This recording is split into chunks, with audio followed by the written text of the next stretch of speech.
On behalf of the Board of Trustees, I want to welcome everyone. So we have some students, parents, administrators, staff. So welcome to our meeting. For the record, this is a regular meeting of the Board of Trustees. Today is October the 8th, 2018. It is 7 p.m. now, and we do have a quorum present. I'll call this meeting to order. We'll start out by having the pledges of allegiance by Mr. Molinak and the invocation by Mr. Rector. Everybody will please rise. Pledge allegiance to the flag of the United States of America and to the republic for which it stands, one nation, under God, indivisible, with liberty and justice for all. Honor the Texas flag. I pledge allegiance to thee, Texas, one state, under God, one and indivisible. Let's pray. Heavenly Father, we come at this hour to thank you for the gathering here this evening.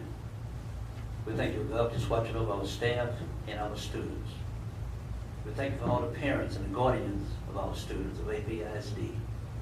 We thank you, God, for blessing us to go through the process of taking care of and better educate the students of Aransas past. We come here as special blessings right now upon this board and ask your blessings upon this meeting. May everything we say and do here tonight be for the benefit of thy glory. In Jesus' name we pray. Amen. Amen.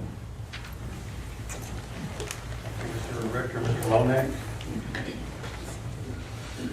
The month of October is always a great, interesting time for us because it means school started after the summer. We always see our students and parents back here with us, so it's good to see people in the audience. Agenda item number 2 is the recognition of donors and volunteers. We have several recognitions tonight. I'll list them and then we'll actually do each one of them. Our first recognition will be an HEB donation for funding of the center court scoreboard in the gymnasium. We're also going to recognize lumber liquidators for their donation after Hurricane Harvey, Cable One for laptops to Charlie Marshall Elementary School, and recognition of a volunteer by the name of Ginger Middlestadt. Is that correct? So at this time, I'm going to ask the representatives from HEB, Martin Salazar, Christina Leal, Crystal Hawk, and Miss Leslie, if you guys will step up to the podium. And just real quick for the public, it's really no surprise that HEB's here. We all know that HEB's a great community partner. Anytime the district has any needs, Martin's usually the face of HEB for us locally. As you can see here in the corner, they graciously agreed to sponsor a scoreboard for the new gymnasium with their logo. Like I said, it's no surprise that they're here. We all know about a year ago Hurricane Harvey hit, and they really stepped up with their disaster relief team. They were there during our moment of crisis, donating financial support, emergency supplies, drinking water, food, all the things that that they do. And I know the community really appreciate everything you guys did for us, so we want to say thank you. I want to say thank you on behalf of the community. Martin and I had a conversation several months ago when I was buying groceries at HEB. And he was concerned about the school and how we were doing and asked how our enrollment was. And after we visited, he asked me if there was anything that HEB could do for us. And since we had the bond project and this construction project, I automatically thought about the scoreboard. And he invited me to submit a proposal and see what HEB would do. And here we are tonight, 2 months later, with a check for $27,000 for that scoreboard. So to HEB, on behalf of the school board, on behalf of our administrators, teachers, the community, I want to say thank you for the big investment that you're doing for us.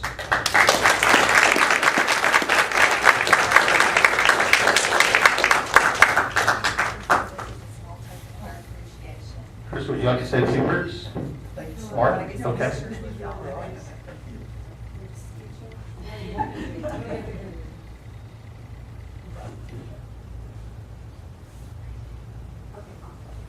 Mark, you're on the spot. You have to say a few words. Sure, absolutely. I'm not shy. So anyway, I'm glad I was working that day that you were shy. We are too.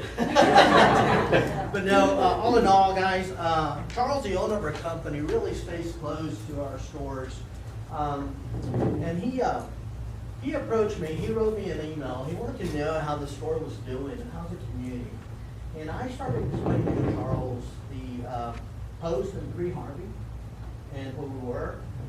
And so it just so happened that it was a time that, I ran into Mr. Gavan at the store. And so I had him submit a letter of request for this $27,000 check for this scoreboard.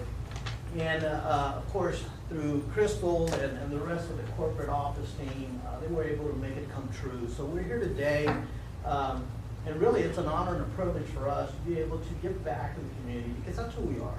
We've got to work together as one to prosper. There's still a lot of work that needs to be done in Rents Pass, but I think that we're getting better every day. And so with that being said, it's our honor and our privilege to be able to give back to the youth and for the future of our school. So thank you for having us. Absolutely. Thank you. Thank you, sir.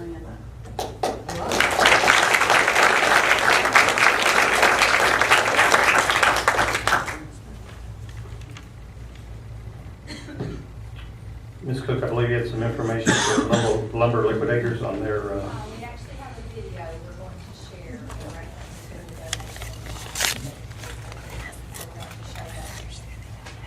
now. Mr. King, did you want to say a few words since it was on your campus?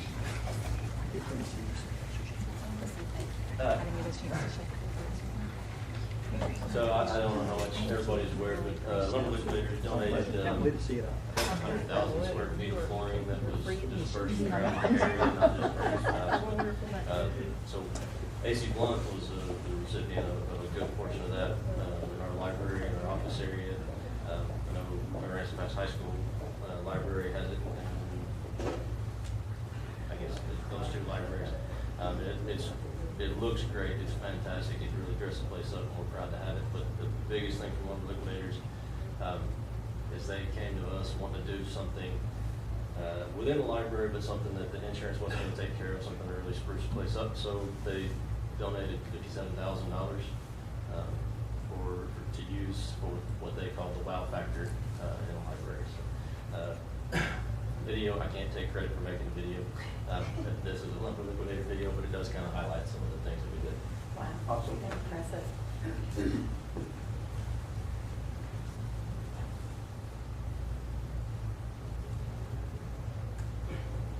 2017, Aransas Pass, Texas was hit by Hurricane Harvey and the town was devastated. Property was destroyed. Families were displaced. Life changed.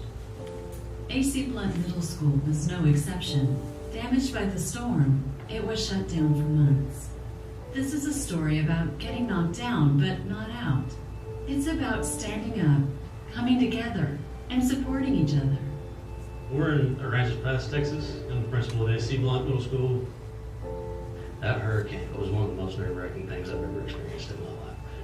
Every square inch of ceiling, lighting, flooring was destroyed in an instant in the hurricane.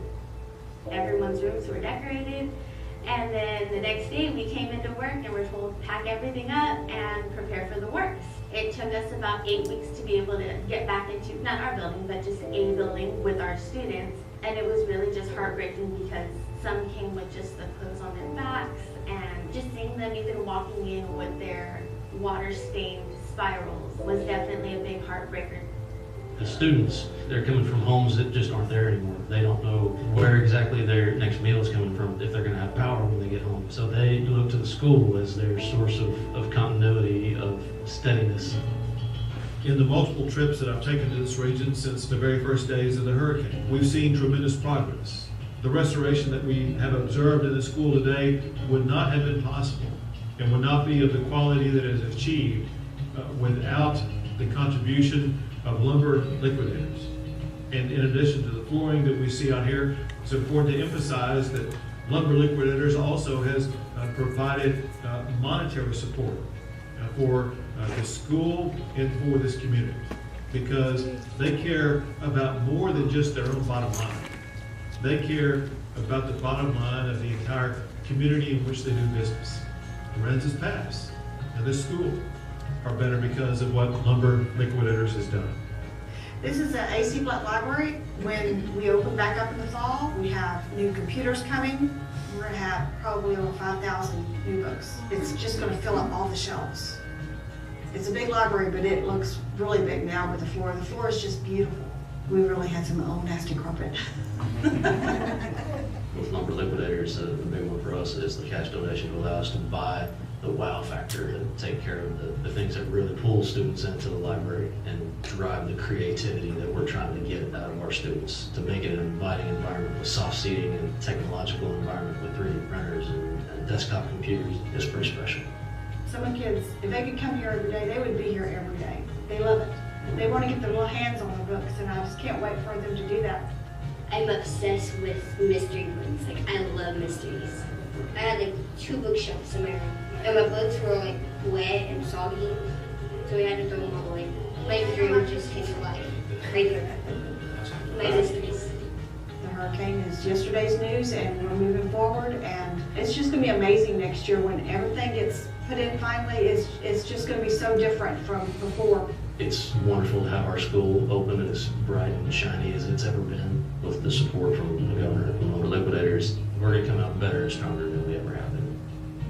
ACE, better and stronger than ever. It's an awesome video. We did not have a representative to be able to come this evening, but we still wanted to show recognition to them. And you're correct, that video, I think it really, I could see on a lot of your faces, it was bringing back memories of the devastation that how far we've come. Next recognition is the Cable One donation of laptops to Charlie Marshall Elementary School. I believe we were going to have Mr. Sager come up. Yes, sir. Thank y'all very much for giving me an opportunity to thank Cable One on behalf of not just Charlie Marshall, but Aransas Pass Independent School District. Received a phone call this summer from Mr. Brew saying, Jeremy, I think you could benefit from this. Would you be interested in receiving some free laptop Chromebooks? And I said, yes, I would. And if I got my statistics correctly, y'all have been doing this. Julie? Yes. Julie and this is where I know it's Blanda. Blanda, yes. Because I did ask and make sure nobody gets Sager wrong. But you did a great job. Thank you. And, over 600 laptops have been given away in 13 states in 3 years.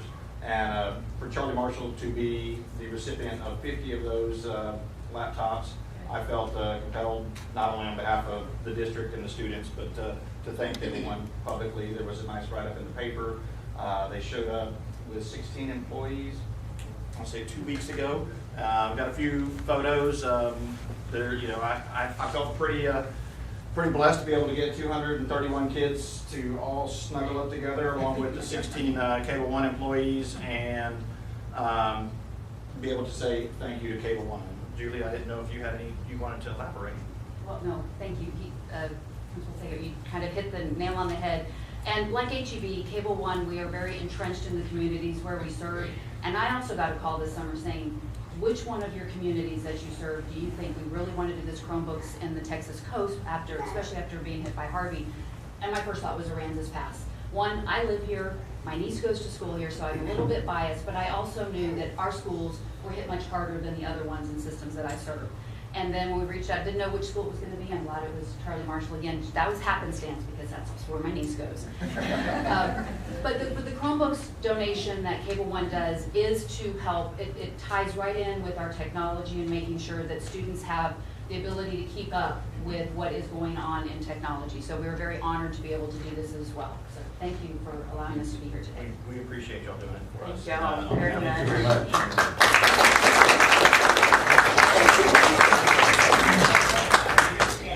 Thank you. Appreciate you so much.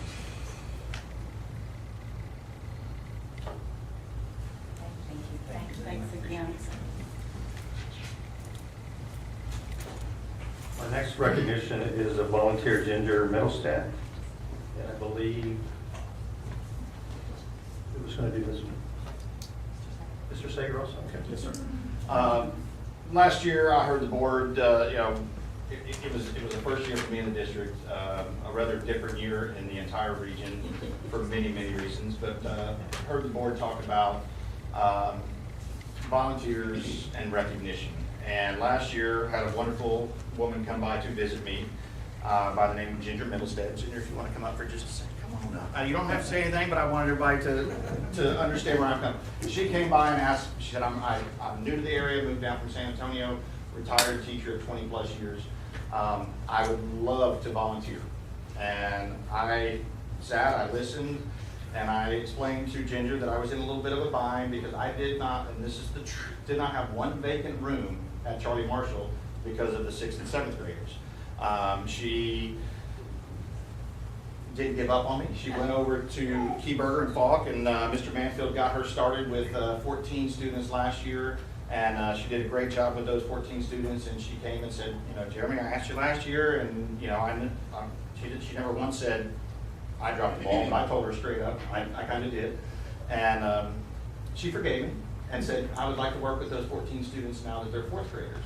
And so we got parent permission. We got this kind of got the ball rolling, and Ginger spends 3 hours a day, 3 days a week, and she works with the 14 4th graders that she started with in the 3rd grade, and then she picked up 2 5th graders that just happened to do, you know, one of them is English as a second language student that is a Vietnamese speaker, and Ginger doesn't speak Vietnamese, but provides a little bit of extra time, and another one is a 5th grader that had been homeschooled and has some gaps with math. And so I just wanted to take the time to thank her as a woman who truly gives up 9 hours a day of her life out of nothing but goodness and the thrills and the positive feedback from the students.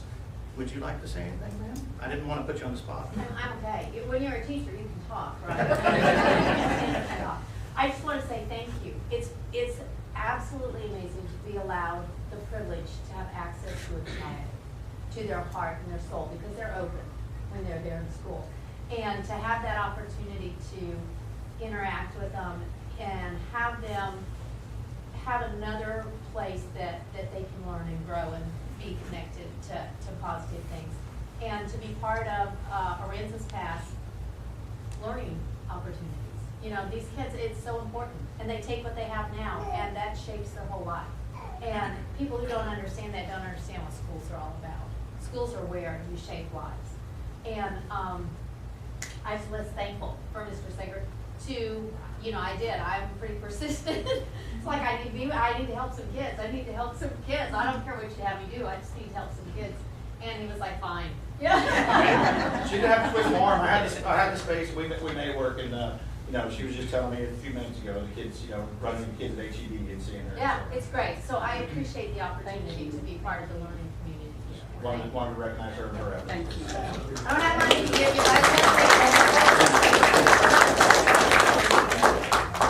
Thank you. Well, it's just a small token just to say we appreciate you. And like I told you earlier, we wish we could duplicate you and have some for you. Thank you so much. Thank you. Just to echo a little bit what Ms. Middlestead said, some people just don't understand. A lot of us have had a great opportunity to serve on the board for years, and with public education, unfortunately, a lot of times all you hear in the newspaper are the negative stories or see the negative stories on TV. We don't ever have news stations coming into the classroom and boasting about the positive things that are going on in our schools. I see Mr. Bennett shaking his head, he understands what I'm saying. But I think tonight's a classic example of the partnership that you have to have in a community. I mean, here's HEB writing us a check, and Cable One donating thousands of dollars, and a volunteer that are all here for our kids. And when we all work together, there's great things that we can accomplish, and this is really an example of that happening tonight. So I want to say thank you to everybody. Agenda item number 3 are the district recognitions, the Panthers of the month, and I believe Ms. Branch is going to read them. And I believe Ms. Cook and I will make the presentations.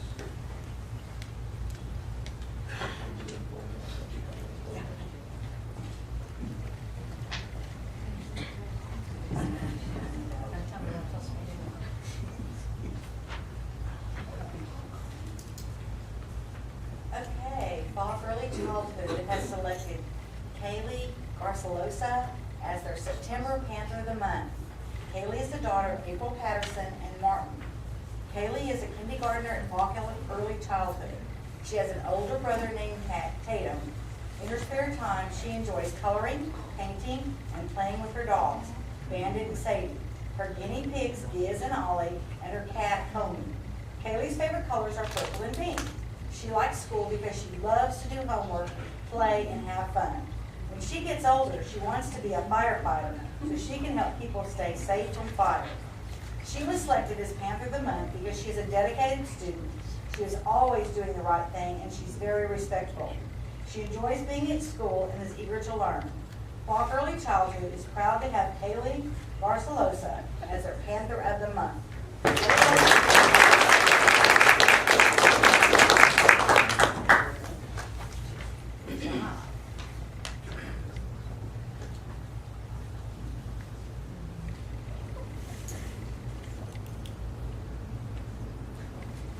Keyberg Elementary has selected Cameron McKaylee Gomez as her September Panther of the Month. Cameron is the son of Samantha Lopez and Joelle Montemeyer. Cameron is a third grader at Keyberger Elementary. In his spare time, he enjoys playing Sonic. He helps his mom immensely with chores and helping with the new baby. He likes school because it's fun and easy. His favorite subject in school is science because he loves the hands-on lab. Recently, they made slime in class. He said he would like to go to college when he graduates, but he's not sure what he would like to be yet when he grows up. Cameron was selected as Panther of the Month because he is a hard worker, a great leader, and always willing to help others, including his teachers. He always gives his all. Keyberger Elementary is proud to have Cameron Gomez as their Panther of the Month.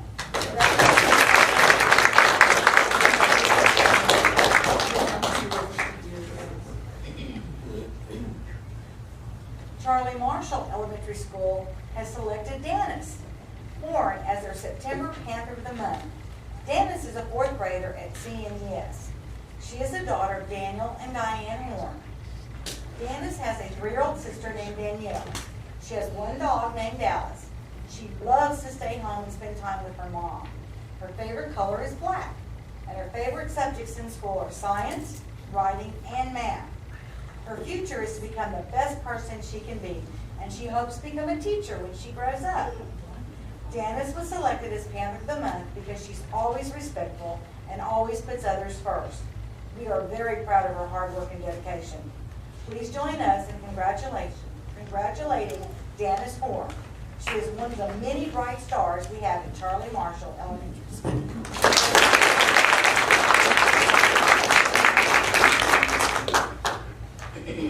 AC Blunt Middle School has selected Caroline Bustos as her September Panther of the Month. She is a 7th grader at AC Blunt Middle School. She is the daughter of Benjamin Bustos and Robin and Raymond Sheffield. She has 3 brothers and 2 sisters. She also has 2 dogs, Rory and Peppy. Caroline's favorite subject in school is theater because she enjoys being able to show her true self. Her favorite things to do in her spare time are playing volleyball, listening to music, and writing her own lyrics. Something that might surprise others about Caroline is that she also plays the guitar. Her philosophy about life is to be happy with yourself and don't let others control how you feel. Good philosophy. When she finishes school, she wants a job that involves helping others. She wants to work with animals and is thinking about becoming a veterinarian. Caroline was selected as Panther of the Month because she is a dedicated student. She was nominated by her teachers because she always follows the rules, makes good choices, and is a good example for fellow classmates. AC Blunt Middle School is proud to have Caroline Bustos as their Panther of the Month.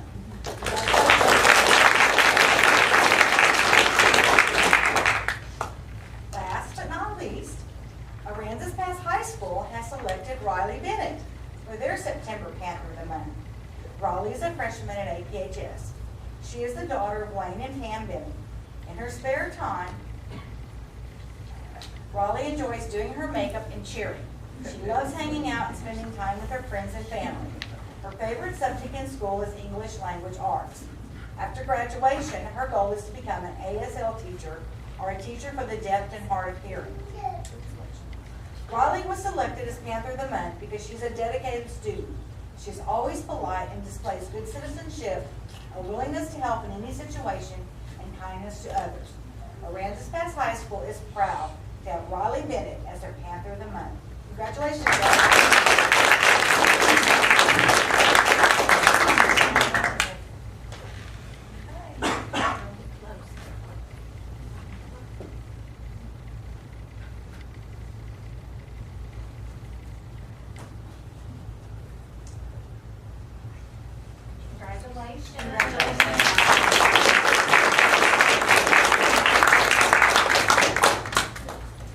Employee of the Month. Bob Early Childhood has selected Bea Parego as their September Employee of the Month. Bea is married to Stephen Parego. Bea is the proud mother of Abby, Jocelyn, Isabel, and Justin, and a loving grandma to Lena, Brandon, and Allie. She is also the owner of 2 fur babies, Walker the dog and Frida the cat. At home, Bea likes to relax, scrapbook, and garden. This is her 3rd year as an instructional aide at Falk Early Childhood. She truly enjoys being with the students and receiving their hugs and love each and every day. Falk Early Childhood is proud to have Bea Parado as their Employee of the Month. Where is she?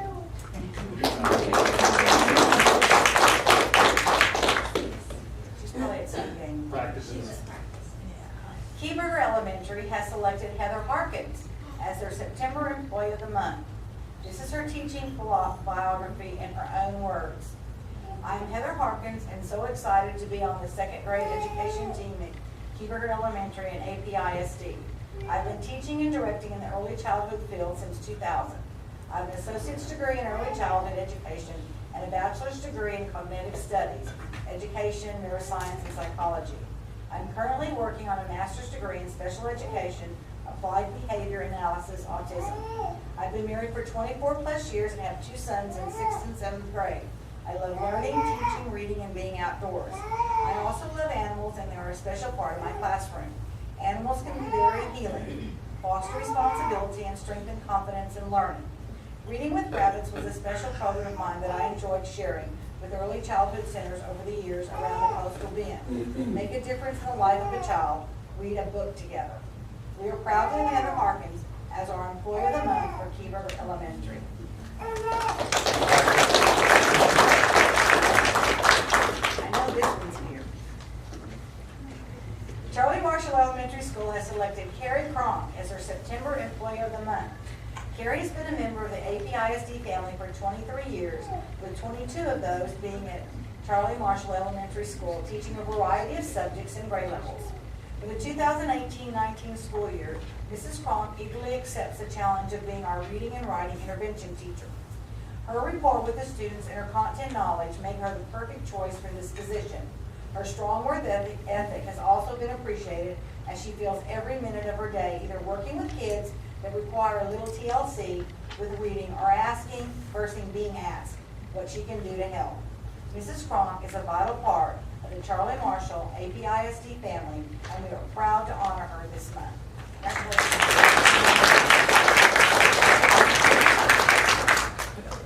This one's not here either, but I'm still going to read it. Employee of the Month. Dawn Story was selected by her fellow teachers as Employee of the Month at AC Blunt Middle School because of the hard work and dedication she exhibits for our students. This is her teaching biography in her own words. I started my teaching adventure in August 2004 after working many years in the private sector. I held many positions in the business and health services arena and discovered that I found the most value in working with those who had disabilities. My own children struggled with dyslexia and ADHD, so I was no stranger to the educational impact of certain conditions. I've taught English language arts and reading to 6th, 7th, and 8th grades, those with disabilities and those without. I thoroughly enjoy working at the Blunt campus. Our staff is a cohesion mixture of devoted individuals who have the students' best interests at heart. We may have different teaching styles, personalities, and backgrounds, but together we make ACBMS great. We are proud to have such a great employee like Dawn Story at AC Blunt Middle School.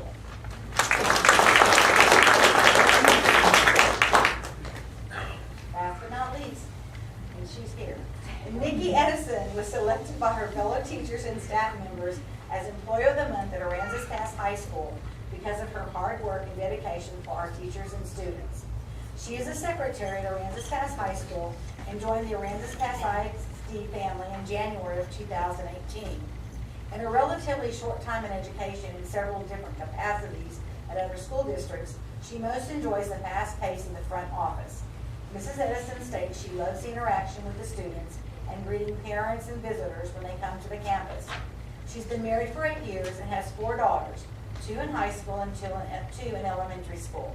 Aransas Pass High School is proud to have Mrs. Edison as their Employee of the Month. There's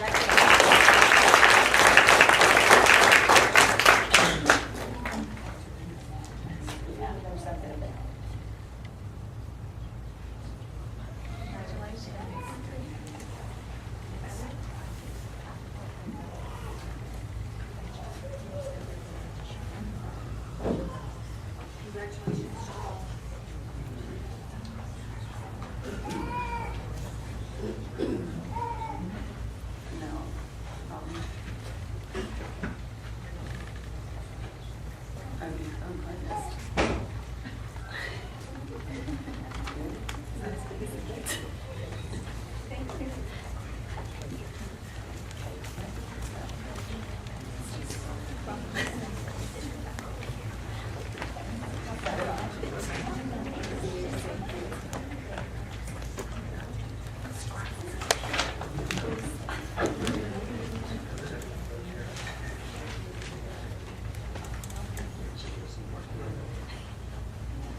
Our next agenda item, or actually inclusion of the agenda item, is the recognition of the ACASD principals and assistant principals during Principal Month as proclaimed by Governor Abbott.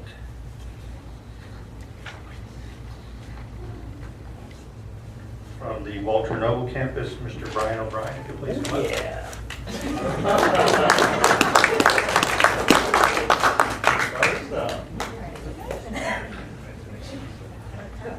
From Bob Keyberger, assistant principal Jody Algazaba.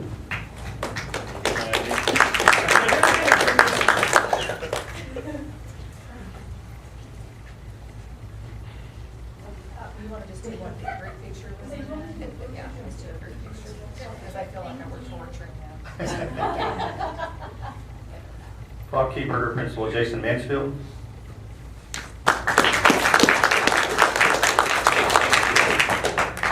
Charlie Marshall, principal Jeremy Sager.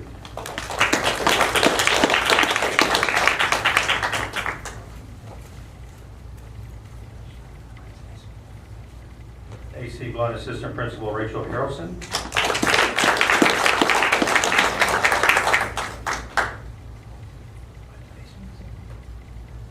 AC Blunt, principal Derek Keene.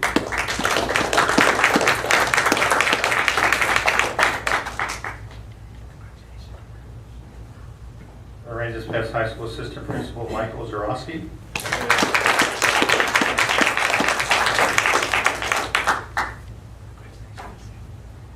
And high school principal Wayne Bennett.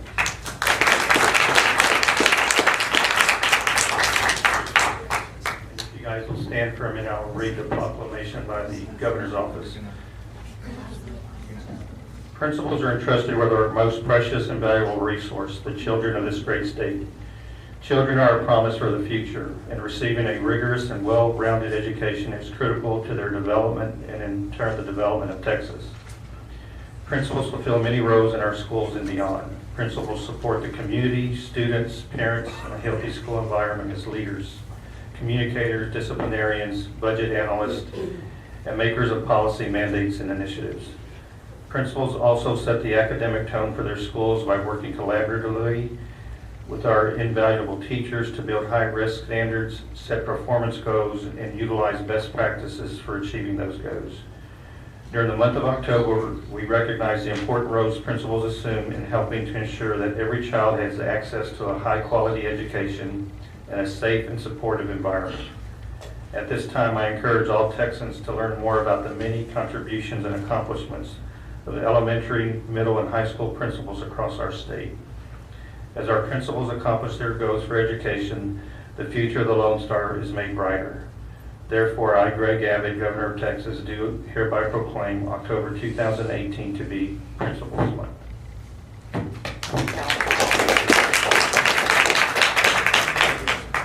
if I could just add, as they're going to their seats, that, this is my 11th week to be here in the district, and I've had the privilege of working with this fantastic team. They are very dedicated, progressive thinking. They want what's best for the students in this district, and they're willing to really do whatever it takes to make it happen. So it has been an honor serve alongside them, and I really appreciate them. I think they deserve another big round of applause.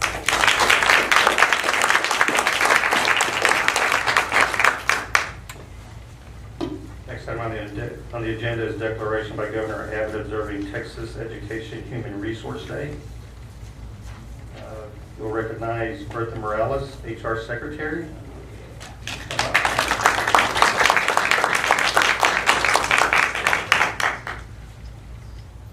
And Human Resource Specialist Pam Bennett.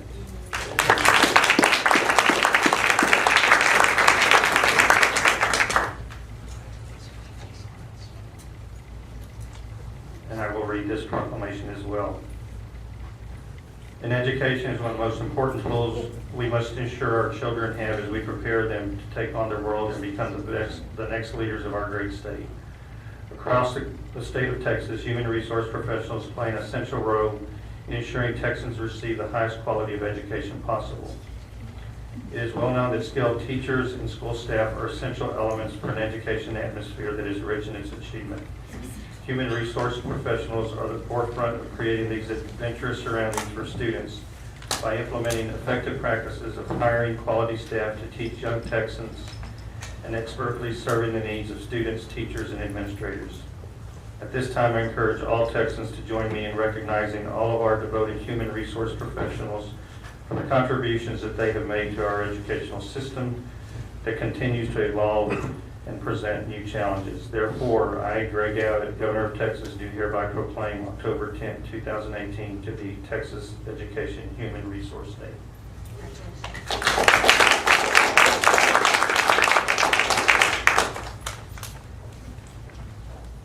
Congratulations to our staff.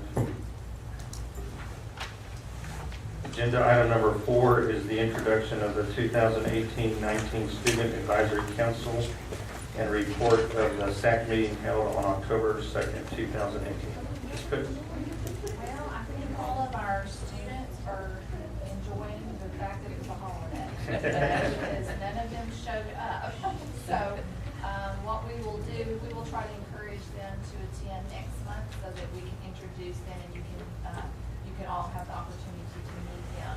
I do think those that attended our first SAC meeting might wish to speak to, John, I didn't know if you wanted to share out like a quick overview since you led out in that meeting. It was a great meeting, great students, and I'm looking forward to what's going to come from this opportunity. Yeah, well, our meeting, we first just elected the leaders again, and we had a leader for the high school and a leader for the junior high that the group elected, and so they should have notified the administrators as a leader for that group at the appropriate campus. And then they were going to talk to those administrators about, meeting the group and talking about what they need to talk about as far as things they needed on the campus and that. We did discuss a little bit of, for some of the new people that weren't there last year. There was a lot of attorneys that were on that were here last year, but probably over half of them were brand new kids that we've not seen before. And so they, we share a little bit what they suggested last year and what their suggestions, what we as a school board and administrators and the people at Aransas Pass went ahead and implemented a lot of things that they suggested. And we asked them to just keep our eyes and ears to the ground and to bring up anything at all they wanted to discuss, and we'll discuss it with them. And if we can't accomplish what they want, we'll probably give them a reason why we can't do it. And that we're just not going to say we're not going to do it.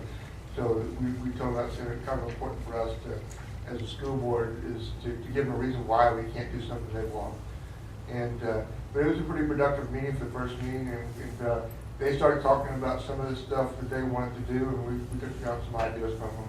So. And we did try to encourage at least one member to be president of the board meeting tonight. Yes, we did. So we're going to have to talk to them again. So they probably didn't even think about it. And then just an observation in looking at the minutes, going back to what we implemented this summer with school safety, it's still on their mind, heavy on their mind. So as we continue those conversations, we need to make sure that they know that we're listening to them and address any concerns that they have. Ms. Branch was there. Do you have any comments, Ms. Branch? No, it was a great meeting, and they were all very local. That's good. It was good, and that's what we want, that's what they're there for. Agenda item number 5 is public comments.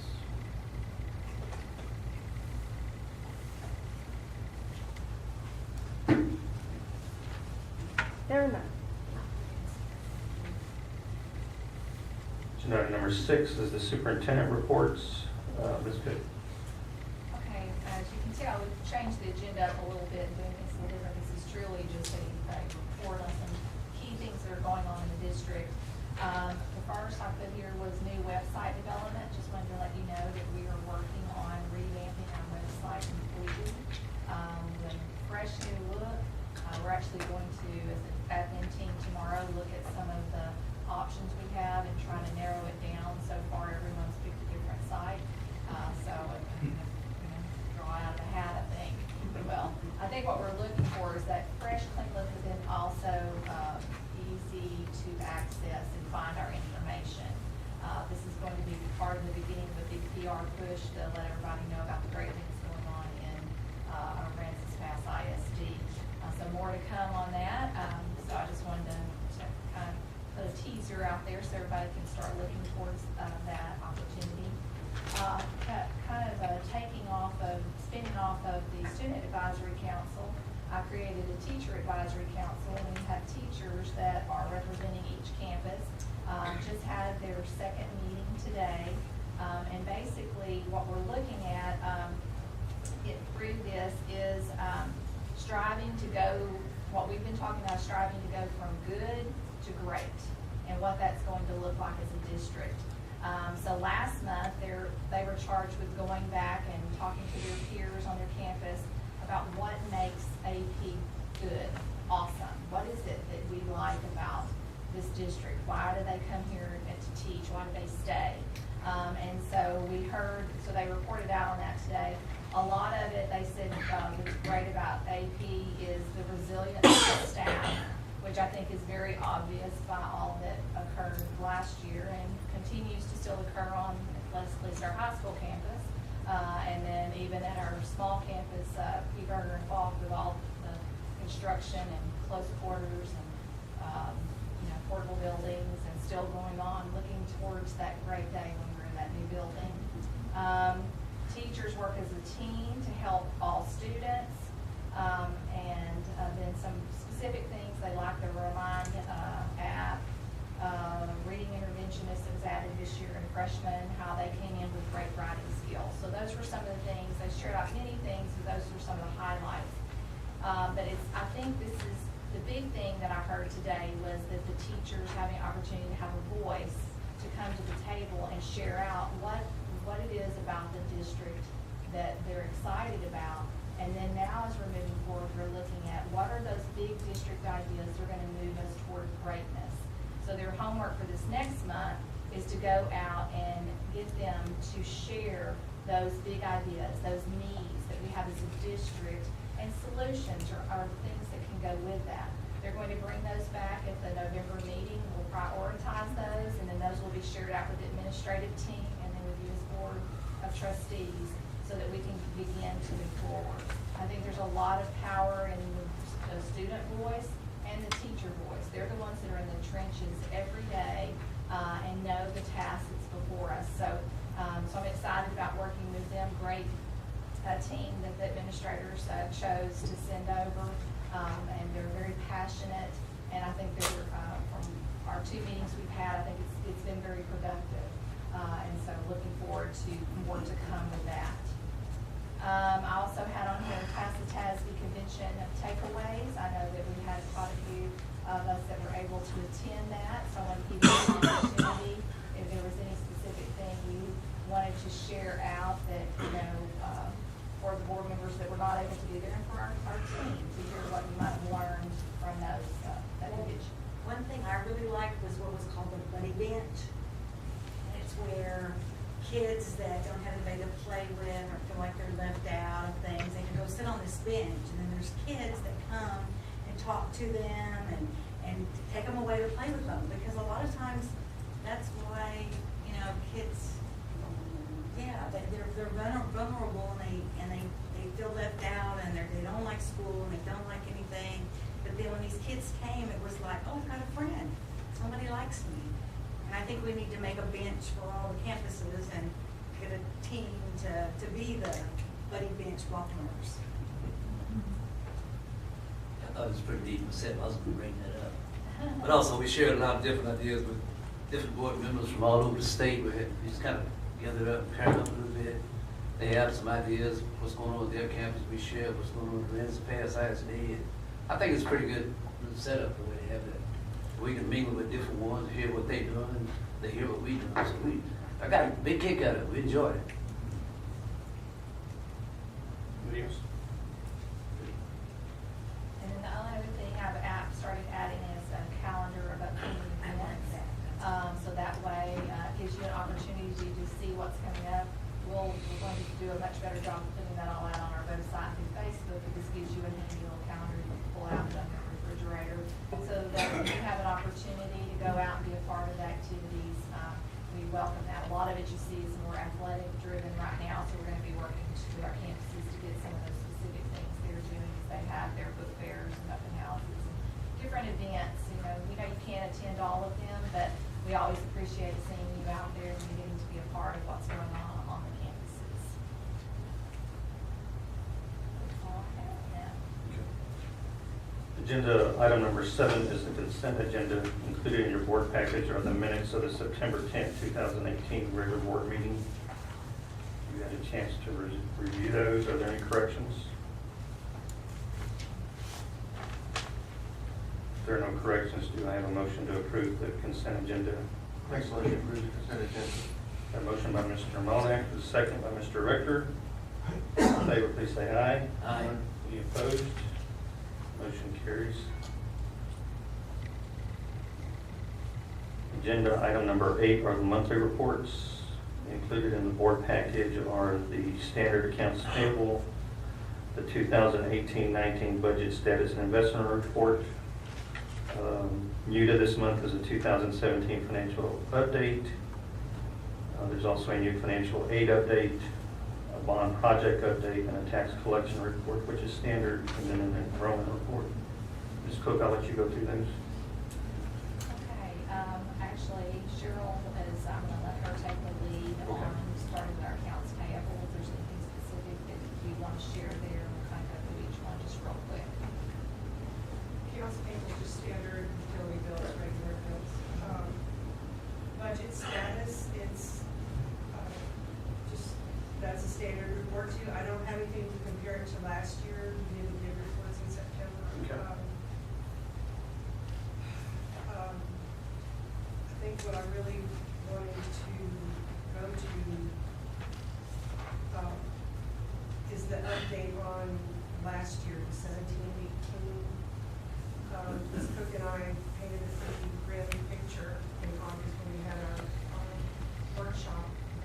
And we've been working really hard with quite a few people, asking questions and learning a lot about what's actually out there to help us. And one thing that is going to have right off for 17-18, the first thing that happened was that we were informed that yes, we are going to be given a whole harmless number.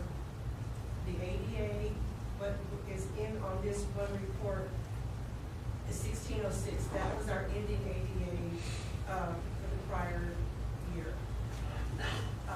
That may not be, that could possibly change. If they change their mind, they were talking about doing a 3-year average for 15, 16, 17. If they do that, that number 1606 is going to go up, which will help us even more. But at this point, the report that I gave you, it still shows a deficit of 1.6 million, but this 1606 new number cut our deficit in half because it was almost 3 million right before. So we've been smiling a lot about that, and then we got word that Mr. Kemp had applied for the impact, it's called the Emergency Impact Aid Grant.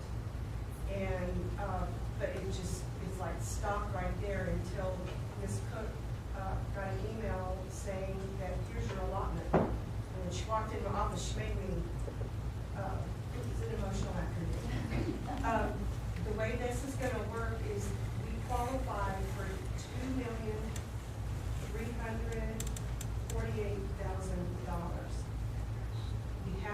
show that it was spent in the 17-18 school year, which is the one that's we're closing it. And the mechanics of it is that they're giving it to us in the form of a grant. We will be transferring expenses from our general fund to this federal grant, which means we're gonna be right side up this plus $2.3 million, which should help offset what TEA overpaid us. I didn't give a lot of information other than the approximate $1 million, because I really want to show y'all, hopefully next month, I can show y'all the mechanics of exactly how we got to that $1 million. But the bottom line is, between the hold harmless and the impact aid grant, 17-18 is going to end very well for us. And I'll know exactly for sure how well when we complete our audit, because that way everything will be nailed down. So this is a grant, not a loan. It is a grant, a gift. Very nice. Got that goosebump, didn't you? Yeah, that's sweet. And so it uprights us very nicely as we close out the year. And then the meetings I've been going to, it looks like they're pushing really hard for another year for Harvey districts for hold harmless and even help with loss on taxable revenue. So it's you know, I hate to say it until it starts happening, but it's looking very good that we will have another year of assistance to upright us. So this deficit, that budget that you approved for this coming year, I really see no reason that we will not be upright with that too. But of course, we're proceeding cautiously and taking advantage of any and everything that comes our way, because as they say, until you see the smoke come out of the stacks. So we're still trying to be very careful, but the hope is there. Which leads us into the next report, which is on page 39, was the grants received. This is the different monies that we have had come in for the Rebuild Texas, $200,000. We're looking at different classroom, fine arts, and athletic equipment. The Restart Grant, that's helped to pay for our reading interventionists this year, the salary and supplies for a 2-year stint. Then she just mentioned the emergency impact aid, new instructional facility allotment, or also called the NIFA. Well, I put NIFO, NIFA-AO, I don't know what sorry, that was a typo on my part. And that's this will depend, this $252,000 is if we're able to get into the new elementary school as of February 4th with a certain number of students. When we have our report here in a minute, you may see that may start dwindling a little, but rain is impeding some of that opportunity. But we put the grant in with the, try to get as much out of it as we can to go towards furnishing the school building. This should re-up again. This was our initial application. If funding's still there next year, but they're planning on having it where we can do it again next year, which by then we will be in 100%, so then we'll get a very large amount of money, which should more than cover any expenses for our furniture for the new school, elementary school.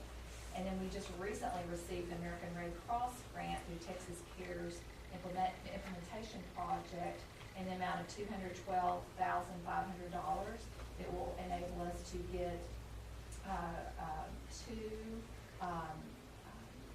mental health counselors for our district. So we just received that. We're still trying to work through all the particulars on what that's going to look like. So these are some very exciting funds that we've received that are helping us not only put the district back in an upright position, but also moving us forward. We're not done. I've had the grant page open all day saying, Cheryl asked me today, because this rebuild's the last one, and she's working on the FEMA loan. And she said, what else is there? I said, well, I don't have any folders open right now, but I have it up on my page so I can see what we're going after next. So we're trying to leave no stone unturned. We want every dollar we can possibly find, and staff, they're also looking. And if they've come across anything, we're going after it with full force. So hopefully every month we'll bring another page of funding to you. The next was the bond project update. I'll turn that back over to Cheryl and her.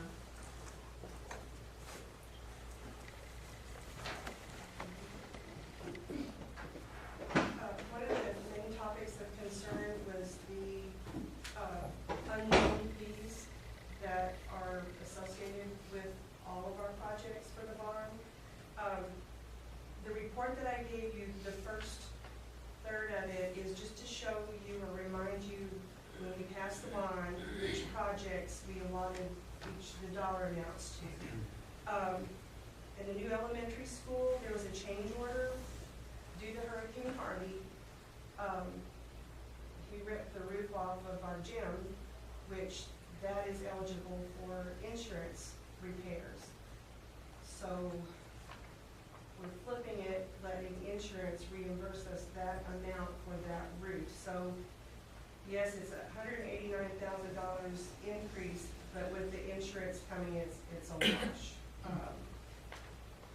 So actually, our bond project, the contract that we had is actually less than what the original bond was for. Remember that. And then the new gym, we had allotted the $3,800,000. The contract we have is $4,310,000. We took $500,000 out of our fund balance, and we still have about $10,000 left that we will have to come up with. But we need to wait and see, once the project's done, what contingency money is there. It could help absorb that. So that's where we are there. Concession stand, we don't have a contract, but we have incurred some fees there in getting ready for the bids. We've gone out twice, and we had to have blueprints and specs ready to go out for those. So the bottom half of this page is fees associated with fees paid to date. That is actual what we paid, and I've categorized those between architect, engineering, consulting. And then I consulted with Todd about what other fees will be coming up between now and the end of those two projects. And this is all we could come up with. The total fee estimate is about $2,230,000, and we actually moved 1.229. We were really close on that. There's a difference that we may have to come up with $1,000, about $1,200, barring any emergency or some fee that's out of left field that we don't know about. So the money that we had moved from fund balance should pretty much cover the fees for those projects.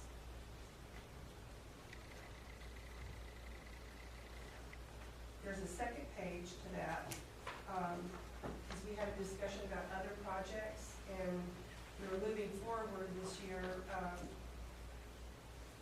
We had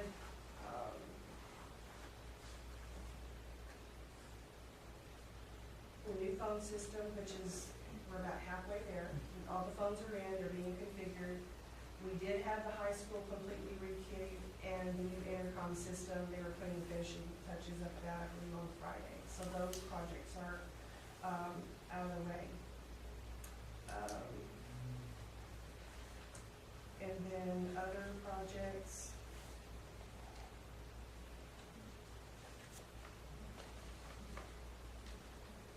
I started in the middle. The new roofs at the high school, the $1.239 million,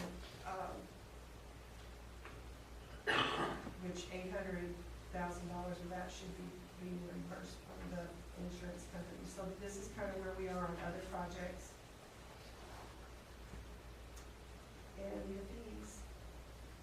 Next month, I will be having a more comprehensive report on how much we've paid for construction, and then architect, where it's all, where you'll know where we are and how much money's been spent total.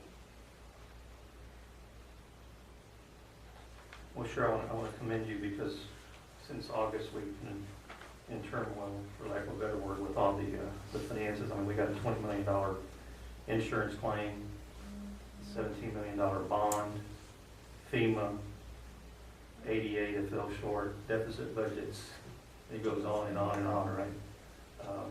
But I want to commend you guys, because this really paints a good picture for us, where we're at, what we're doing, what we need to do to make sure that we're right on the different categories that we're at. So thank you for providing this information to us. Does the board have any questions on any of the information that was provided? Thank you, Cheryl. And Ms. Cook? We also put in here the student enrollment, and you'll see that we were up 54 students from the end of last year and 75 students from the first day of school. So it's, not coming back as fast as we would like it to, but at least it's moving that direction. So, and I'll continue to give you updates weekly and then each month we'll look at it from month to month. Item number 9 is the district facilities and construction update. Okay, in your packet you have some pictures and some information, and I think Todd, yes, he's here. So I'm gonna let him speak so he can share any of our latest on where we are on our 2 projects. Thank you. I appreciate being here, school board presidents, superintendent, school board members. Okay, so the first page, if you've got the sheet here, is on the elementary school. Crew construction is about 40% complete with the roof on the second floor of the facility. They're also installed about 70% of all the metal studs on the second floor. The crew construction is about 90% complete with drying in the roof on the first floor. The demolition contractor has removed all the debris from the annex out there, so that's pretty much cleared. The mechanical contractor is installing ductwork on the second floor, is about 35% complete. Contractors installing glass on all the exterior windows on the first floor, and about 20% of those are installed with glass. Roof work on the existing gym, all the materials are on site, and they should be starting work this week if the rain holds off. Crew is also installing drywall in the dividing walls in the classrooms, and about 20% complete. Also installed about 80% of the exterior sheeting on the second floor. Tended to meet every other Tuesday, get updates from the contractor regarding schedules and try to answer questions. Last comment was just we've had rain kind of slowed the contractor down the last several weeks, so I'm trying to get the rooftop air conditioning units installed as well as the rest of the exterior windows, but they just had a hard time getting a crane in to do that. The new gym complex contractor started the interior walls and is almost complete with those, about 95% complete. Wood blocking on the fascia for where the roof ties into the fascia is about 20% complete. Mason has installed CME block on exterior walls, and it should be starting laying the final block hopefully this week. Marshall has started damp roofing on the south and west walls and about 40 to 50% complete. Also, Marshall has added additional temporary damp roofing at the new low roof tie-in, added some additional sandbags at the door cut-ins. Also, the roofer installed QA roofing, who's doing the roof of the high school, installed a gutter along that common wall between the existing gym, and pretty much stopped all the water intrusion at the existing gym. Marshall Insurance Company is report is due on Friday, so we're expecting that to report shortly. And just another comment, the rain, they've had a tremendous amount of rain has really slowed the construction the last couple of weeks. The roof replacement at the high school in Keyburger, QA roofing is trying to button up the remaining portions of the high school, trying to get the classrooms dried in. Was out there last week, and overall probably 70-75%. We've had, the rain has hurt them, and they've tried to address any leaks that have popped up during the construction or replacement of the roof. The intercom replacement at the high school, Charlie Marshall Elementary School. The high school is about 99% done. We're still going to tie an existing gym, new gym. Charlie Marshall, I believe, is up and running. Should be complete within the next week or two with all the final tie-ins. And then the demolition of various buildings, contractor is pretty much done. He's just waiting for the rain to stop so he can add additional buildings that have the demolished buildings. So, any questions? Answer those. I have a couple of questions. I'll start with the high school know that we've been working with the contractor's insurance company. Yes. And I know that that can be a tedious process at times.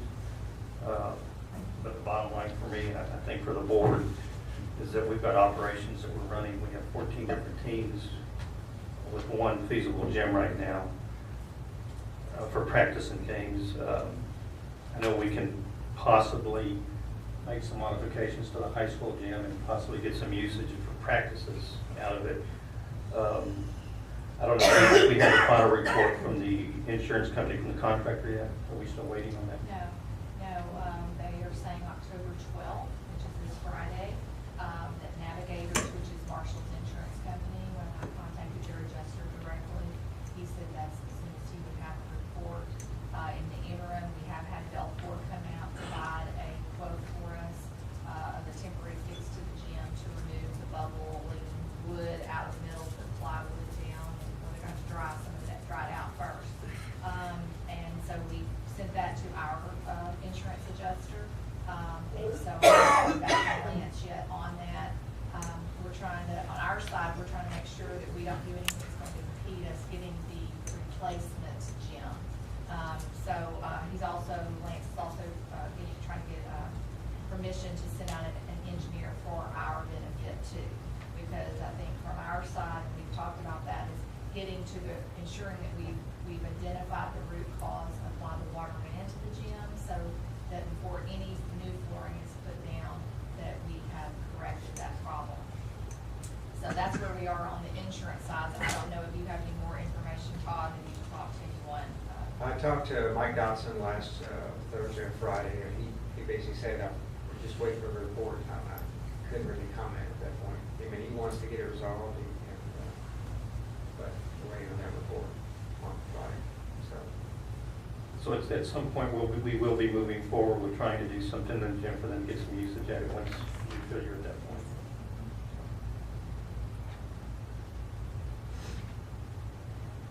My other question was on the roof damage at the high school, or some of the leaks that we experienced. Was there some equipment inside the classroom that was damaged, as far as computers or any? SNQA has been, and correct me if I'm wrong, but from when I visited with them, I know with Charlie and Papa Dwayne, they've come in, they've replaced all the tiles now. They got a list of everything that was just damaged, correct? And They're coming out tomorrow as well. yeah, so we've been very pleased. They've been very apologetic and trying their best to make it right as quickly as possible. They're not making any excuses at all. They've taken full responsibility. So do we have a comprehensive list of all our assets that were damaged for the claim? Yes. Yes. Those are the only two questions I have on the updates, other than the sense of urgency on the gym. I mean, it's creating a big hardship on our athletic teams and the high school itself. It's a safety risk by not going in and doing that. And I believe we've secured that, blocked it off. But it's a real hardship for the campus. So. I understand. Yes, sir. Any other questions on the updates?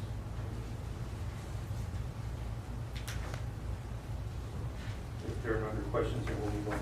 Thank you, Todd. I appreciate you being here tonight. We did have one other thing, the renditions. We gave them that on the Options. gym, that those two options, they do have those pictures. So Okay. would you mind sharing with them? what Okay, that so, involves?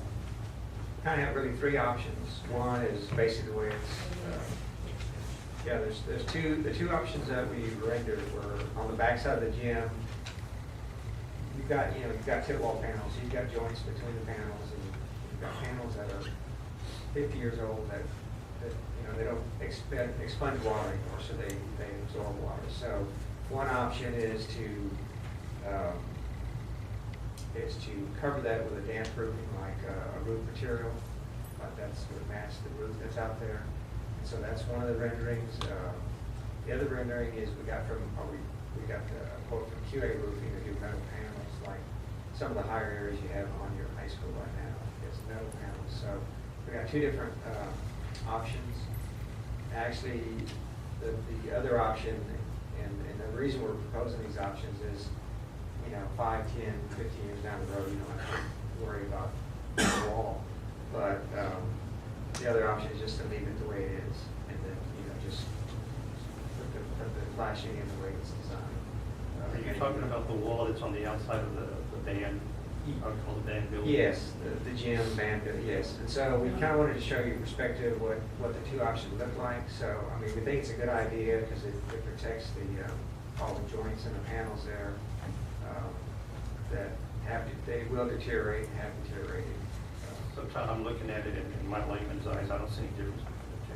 Well, one maybe has some vertical ribs. Those are the metal panels, right? The cream color is just is damp proofing. So, I mean, one's like $8,000 and one's like $15,000. So, to me, I would really do the less expensive option.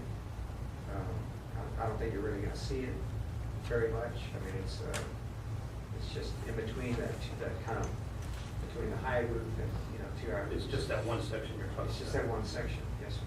And which one's the more expensive one?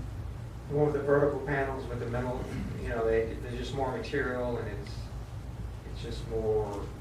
If it was real visual, I would say, yeah, I think we need to do that, but it's not. It's behind. It's the back side of the building, not at the front entrance to the gym. You'll never see it walking up to the new gym. And I'm sorry, what was the price difference? It's about $8,000 between the two. So it's just another added layer of protection, to that wall. So are you asking for direction tonight of which way to move? We would like to have direction pretty soon, or just, and we have contingency. So we have contingency built into the roof contractor. So there's no additional cost to do this. It's just a preference. Or we have contingency in the gym project. So.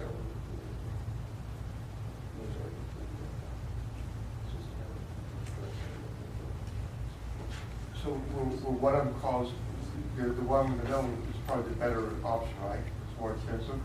Not necessarily. It's the only difference is the visual. You got metal panels versus a modified roof membrane. It also provides the added protection for water going between the buildings. Yes, sir. And seeping through somehow.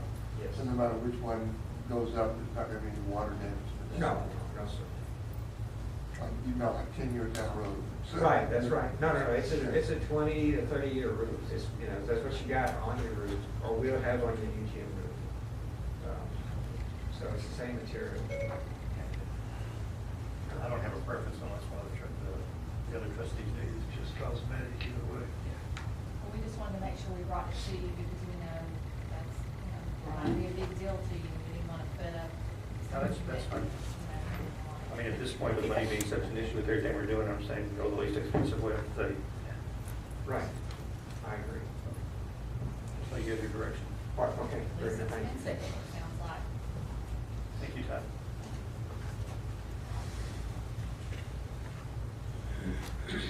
Agenda item number 10 is to consider and approve the 2018-19 campus and district improvement plans. Yes, tonight we're bringing to you plans that the team began developing at the end of school last year, all through the summer, and completed during the fall.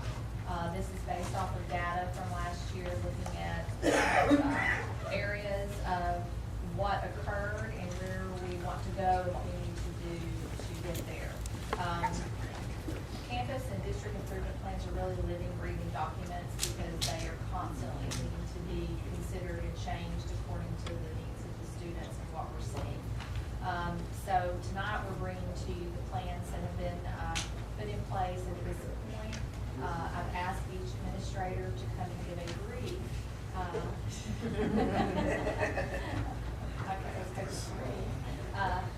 Just overview of what they saw for their campus.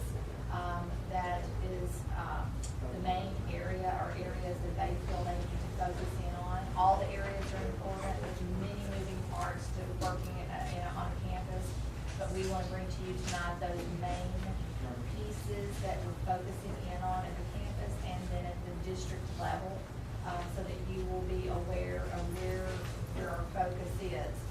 I wanted to say, though, that I know one of the things you mentioned to me, and that in the past you would hear the plans, and then you really wouldn't hear or see anything else the rest of the year.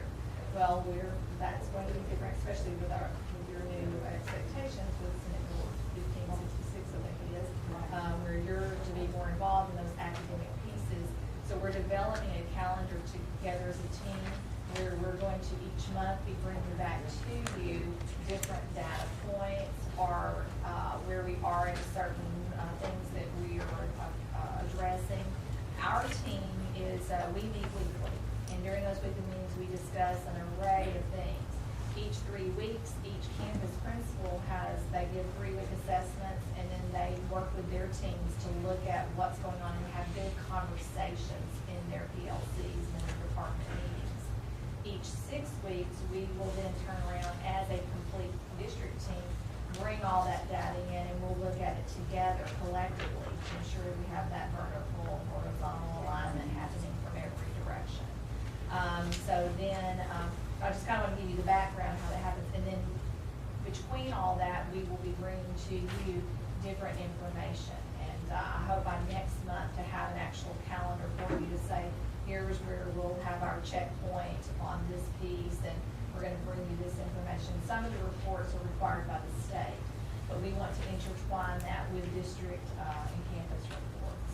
So tonight's just the first phase of that is our big overview and push of where we're trying to go, and then we'll be bringing you small pieces throughout the year of how, if we're making it, if we're getting there, what we're doing to adjust. Our whole purpose is by the time we get to May, June, July, when those scores come out or anything, any reporting from the state, it should not be a surprise to you. Because if we do our job, we will have reported to you all along. You'll know where we're struggling, where we're trying to work, and together as a team, we can all help move the district forward. So with that said, one other thing, we are even changing our format. We looked at Plan for Learning, which is a new software program, which is housed and we will use for our campus and district improvement plans in the future, which has built-in checkpoints and progress monitoring as you go along. So that's going to be a huge shift. A team all worked together to look at it and decided that that was the best way to move us forward so that we could have a better format in which to work in that's more user-friendly and helps us do what we're trying to do. So with that said, who's first? I'm nominated first. Okay. It's better to be first so you get over with. Yeah, exactly. So if I go a long time, they're all going to base it on me, and they're going to go a long time. What I did is I just did a highlight on some of the things in our plan, and I was pleasantly surprised to find out that we've already done a bunch of stuff. And these are ideas created by our teachers last school year at the end of the year. So I'm just going to go over some of the main things we're doing. Curriculum. Teachers want us to purchase programs that will assist in classroom lessons and remediations and interventions for students. I was able to use donation money and purchase Brain Pop Junior, which all the teachers love it right now. It's a software program that covers all subject areas for kids, little cartoons, the kids love it. We also hired our interventionist, and I had her for the first week school started. She locked herself in book rooms and classrooms and organized all of our intervention materials, which after so many different principals added up to be quite a few resources that we have that we didn't even know we had, so she's getting all that organized. Next area is student achievement. For reading specifically, we're utilizing Reading Plus. The teachers had asked for supplemental materials and software to support the reading program, and we went with Reading Plus again this year. And we're also utilizing iStation. Implement a reading intervention class with a reading specialist to help struggling readers. We are still working on the schedule. We have hired Ms. Blunt, who is turning out to be fantastic. Actually, during the interview, when she left, Ms. Wood and Ms. Algetza said, "You let her walk out the door," without offering her something. But she's doing really good. She's working on her schedule and narrowing it down to fewer kids now, but she's doing pullouts all day long with our kids that are struggling in reading. For math, we're currently, I've been working with Ms. Dominguez, we're looking at different math programs we can use as a remediation tool, looking at IXL and some other ones. We're more along the lines looking at what kind of data we can get out of those programs that'll better help our teachers. Technology, the teachers, when we put these meetings together, they wanted to get some new hardware, I should say. So we were able to purchase three cows, computers on wheels, with 75 Chromebooks total that we have the teachers using in class right now. Mr. Bruce set up passwords for everybody. We also used donors' choose this year to purchase a whole bunch of tablets. I don't have the exact count, but it's pretty significant, about, I think almost 15 per grade level. Purchase a PA system for the campus for increased parent nights, getting them out of school. We wanted to get a good PA system with a good projector. Our coaches used donor choose, and they got about a $4,000 system that we're using right now. We used it for the first time today. Quality instruction. We'll have RTI meetings every 6 weeks. The students are held back, placed or failed if they were held back, placed or failed in a class, they would be put on RTI. The counselors are leading the classes. They meet the week after every 6 weeks, and the teachers get their RTI data in. We've also contracted with Dr. Christensen from A&M University, who's been helping our teachers with interventions and RTI. She's fantastic. Attendance, create school-wide attendance incentive program with the goal of increasing attendance to 97%. Rotary Club has donated some bicycles, which they do every year. We have Panthers at Fox, little dolls the kids get if they have the best attendance for the week. And we're also doing a Friday free dress pass. And it seems to be working. Our attendance is much higher than last year. Community outreach. Hold 3 parent nights throughout the school year, an open house night after the first 6 weeks. Everything's currently in the works, and we're going to be able to decide to focus on core subject areas. So we're going to have a math, a science, and a reading night. We're also organizing a fall fest to bring parents in right now. We have our committee together and a leader that took over. One of our new kindergarten teachers has chosen to be the chairperson for that and organize it. Let's see, school context and organization. Create a mass. The teachers wanted more planning. Last year they didn't have really classes together. They wanted to be able to work together more and have a lot more time. So we were able to create a schedule that allows for weekly PLCs every Wednesday. Grade levels have, every teacher has 6 planning periods a week with our new schedule. 5 of them are at the same exact time, so grade levels can get together, and 1 is during their art class that we started this year. So a lot of the stuff that was created for my CIP at the end of last year, we've already been able to implement. And there's some other stuff we're working on right now. Any questions? Did I meet my time limit? Challenge. My goal was to take a look, after spending a year at Charlie Marshall, even though it was a little bit of a tumultuous year, getting up and running and seeing where the needs were. One of the biggest tasks, I guess, put forth, and nobody said fix this, but the writing was definitely something that was a glaring fact that I needed to work on, and I wish I could take credit for it. I think getting a little extra training, and honestly, I think the biggest thing that I was able to implement was adjusting the master schedule to give them some longer instructional blocks.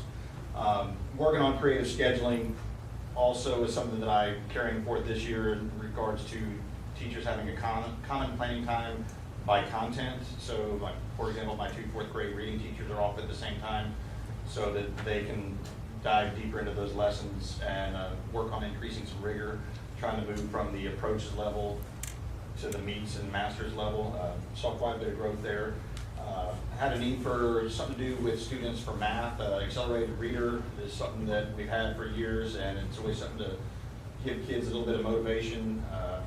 Purchased some Flash Masters, which I could say they were more than glorified electronic flashcard devices, but in regards to making it a game and making it a competition, math teachers, I listened to them in regards to they needed something to motivate their kids to fill that time.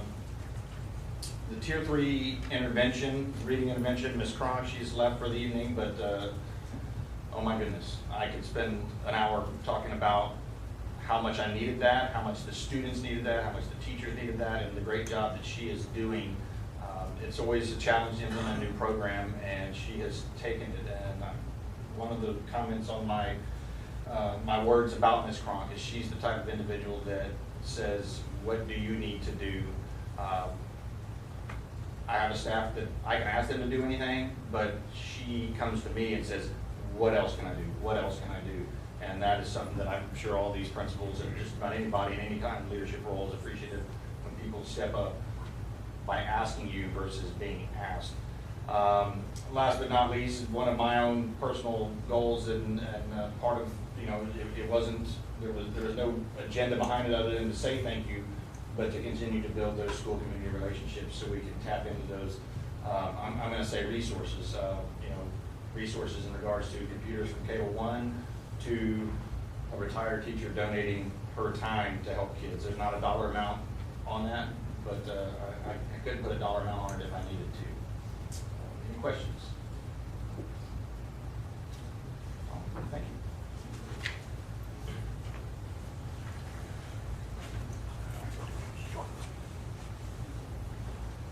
All right, so at AC Blunt, we are focused on student achievement, quality instruction, and attendance.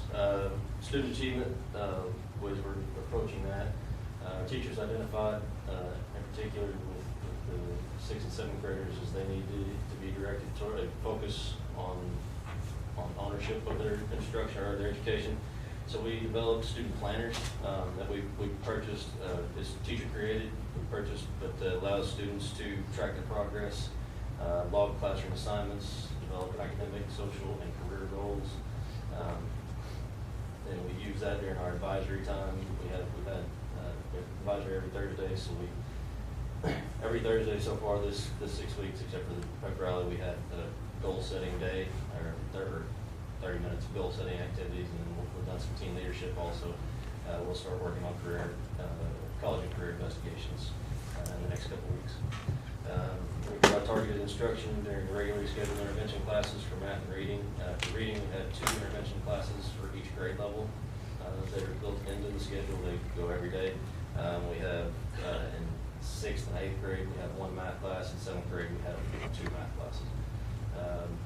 We're going to track and monitor progress of all the sub-pops. One thing we identified through our data is that in particular our ELLs are point of focus. So we're doing that through our assessment data.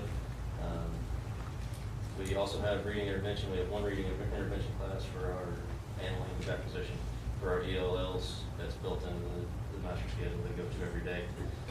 Something that's not explicitly part of the campus improvement plan, but Donors Choose allowed us to do was purchase some tablets and eventually Rosetta Stone for language acquisition for those kids.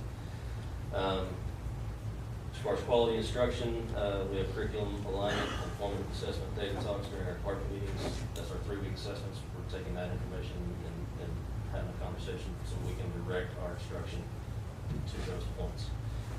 Provide technology for 21st century learning.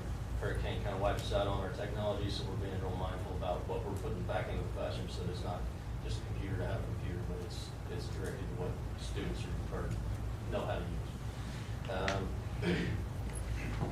And we're going to reinforce learning in the real world application through field trips that are tied directly to the learning and they bring back to reinforce that learning. For attendance, we have our campus attendance committee. That's not a new thing. We've had it. We're improving it. We're updating it. We're going to have 2 attendance meetings every both semesters so that we can get on top of those kids and those attendance issues as early as possible. And then we continue with our attendance awards and incentives, dress code passes, park attendance, and various and sundry other things. Any questions?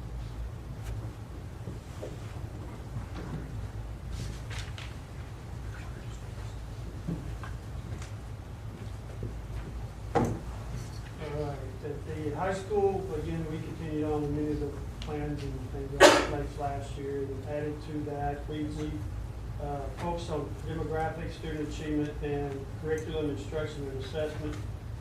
Those 3 there's a lot of overlapping with some of the goals within the other areas. When the teachers come together and make their plans, these 3 seem to cover the majority of those. With attendance, we too are given some incentives. I talked to Mr. King and following his idea of having 2 attendance meetings this semester and next. We're going to do that.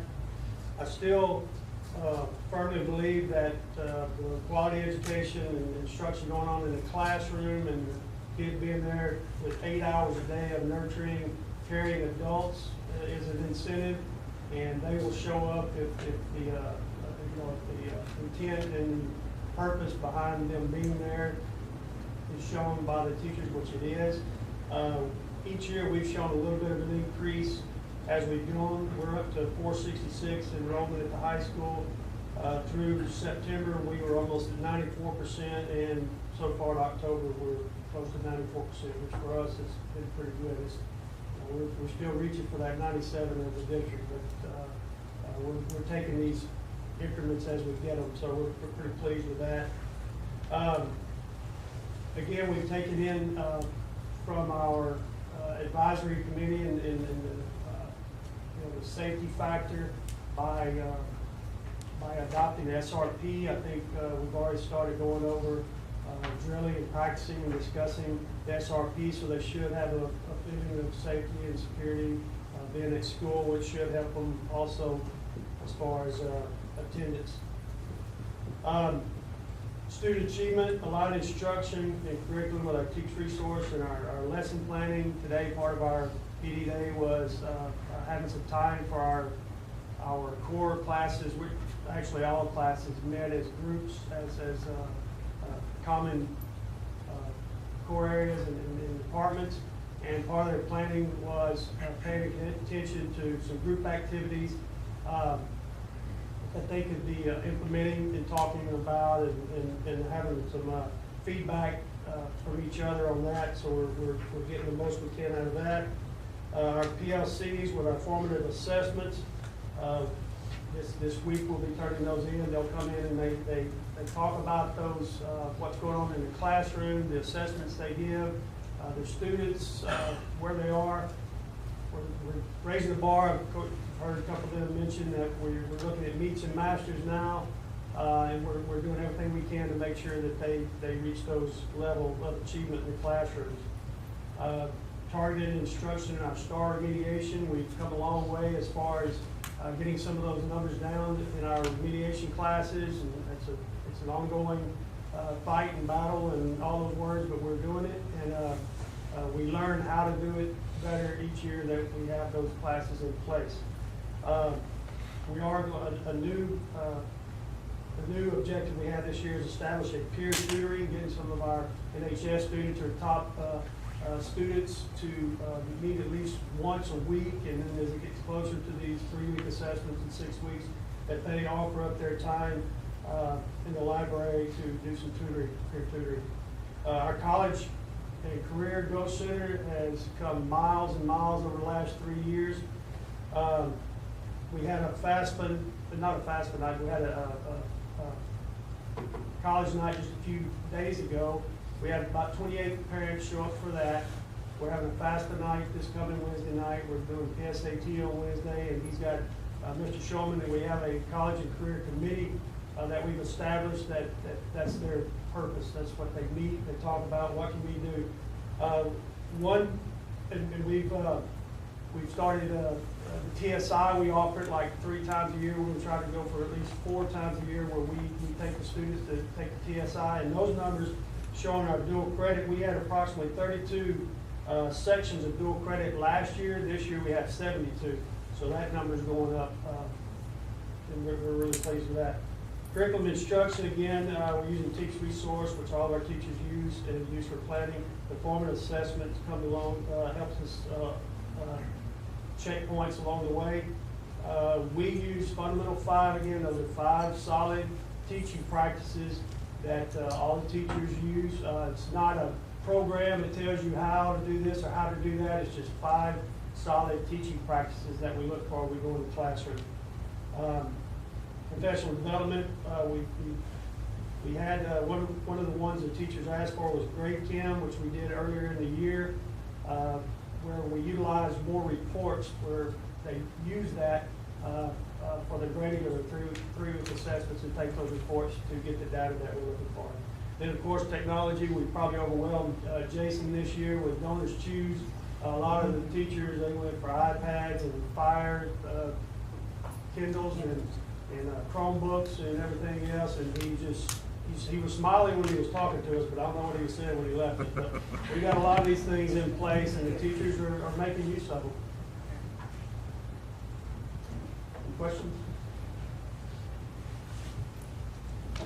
Shane, this is going to give the district. So for your district plan, I just want to point out two areas. One is student achievement, and the other is staff quality.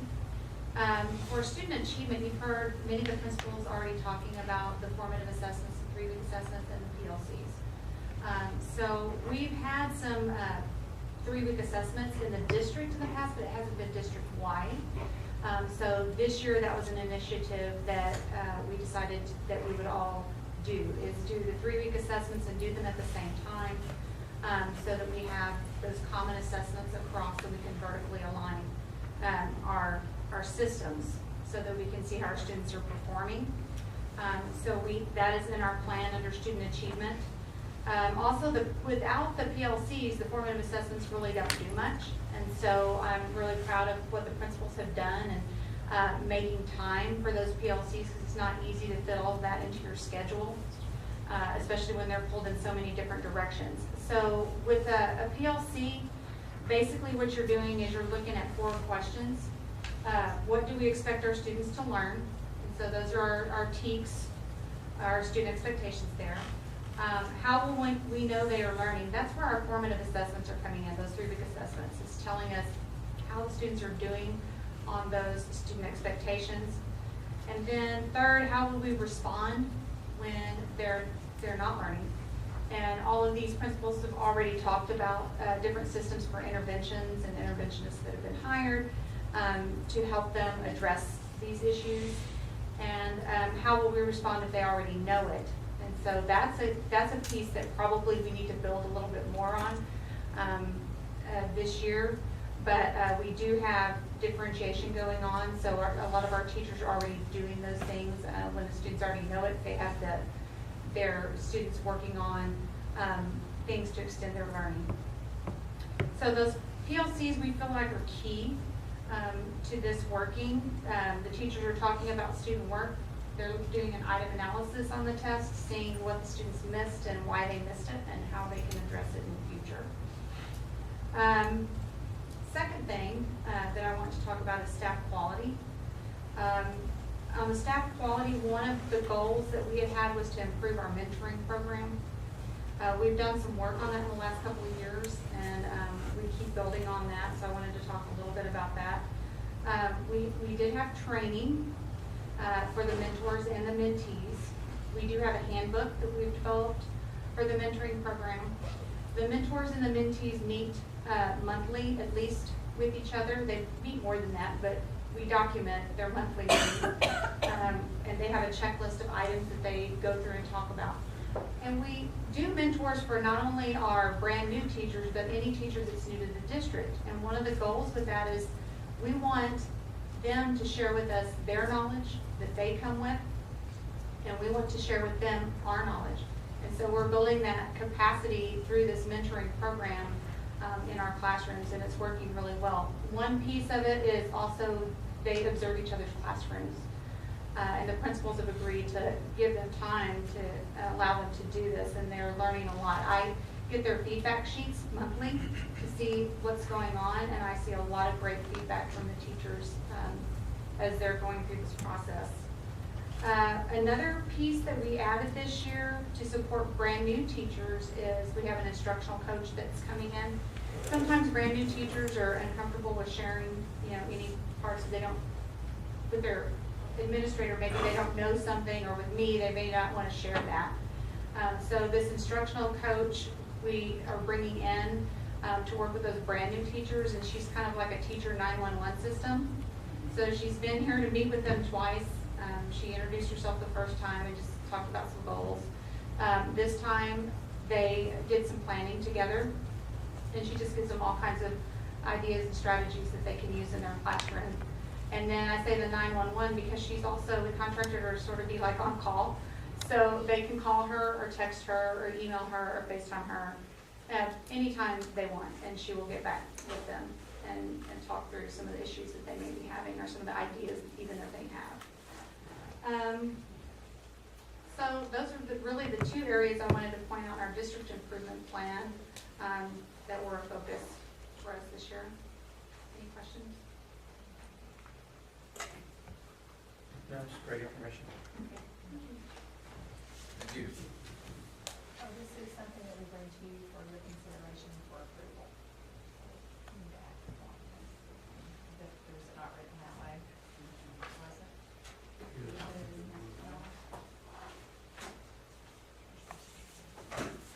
Yeah, it says considering approval 2018-19. Yeah, it's an action item. Page 53. Okay. Page 53. I'm a dinosaur, I still look at papers, so I'm sorry. I've got to touch it, feel it. Does the board have any questions on the 2018-19 district campus improvement plans? I just want to challenge y'all as leaders. You know, we keep wanting to raise the bar, but if your teachers and we as a group don't realize what the bar is, the 97, I'm very proud that we're all on the 97% attendance because we just wanted to improve in the past. And what are we improving? What is our goal? I love the 97. 100% would be fantastic, but obviously not realistic, excuse me. But if you tell me I got to do better and I don't, okay, my better is your better is that better. I see all these plans and I see a lot of work going into them. But I hope they're more specific when you're going to these every meetings every 3 weeks of, okay, we're at 2%, 5%. Do we know where we need to be to get to the next level? Is it 12% on your campus versus another 5%? And are we getting there? An improvement on our test scores isn't, what is that going to look like to everyone's campus? Is that a 5% increase? Is that even realistic? Is that 20 people to go 5%? Give them a goal and expect it, and I think we'll get there if we get that specific on what they're trying to do. If it's 20 kids, they're going to pick those, maybe those 5 or 8 that they know they can push across by showing them a little bit more attention. And we can make that difference and make these numbers go up even more so. I think there's a lot, they're not as specific as I'd like to see. I've looked over all these, and honestly, Wayne, I'm impressed with the exact specific goal attempts. You're giving them something that's attainable. It's just instead of the word improve. And maybe they're more detailed somewhere else. But I challenge you all to go back and say, what does that look like to you? What do you as a principal want to see that staff improve it to? 5%, 10 kids, 20 kids, whatever it is that you can look at, and every 3 weeks you go, hey, we're there. Now we just got to sustain it and keep it going. I've highlighted on every one of y'all's talks, fantastic jobs. And gosh, we all know your jobs out there is crazy.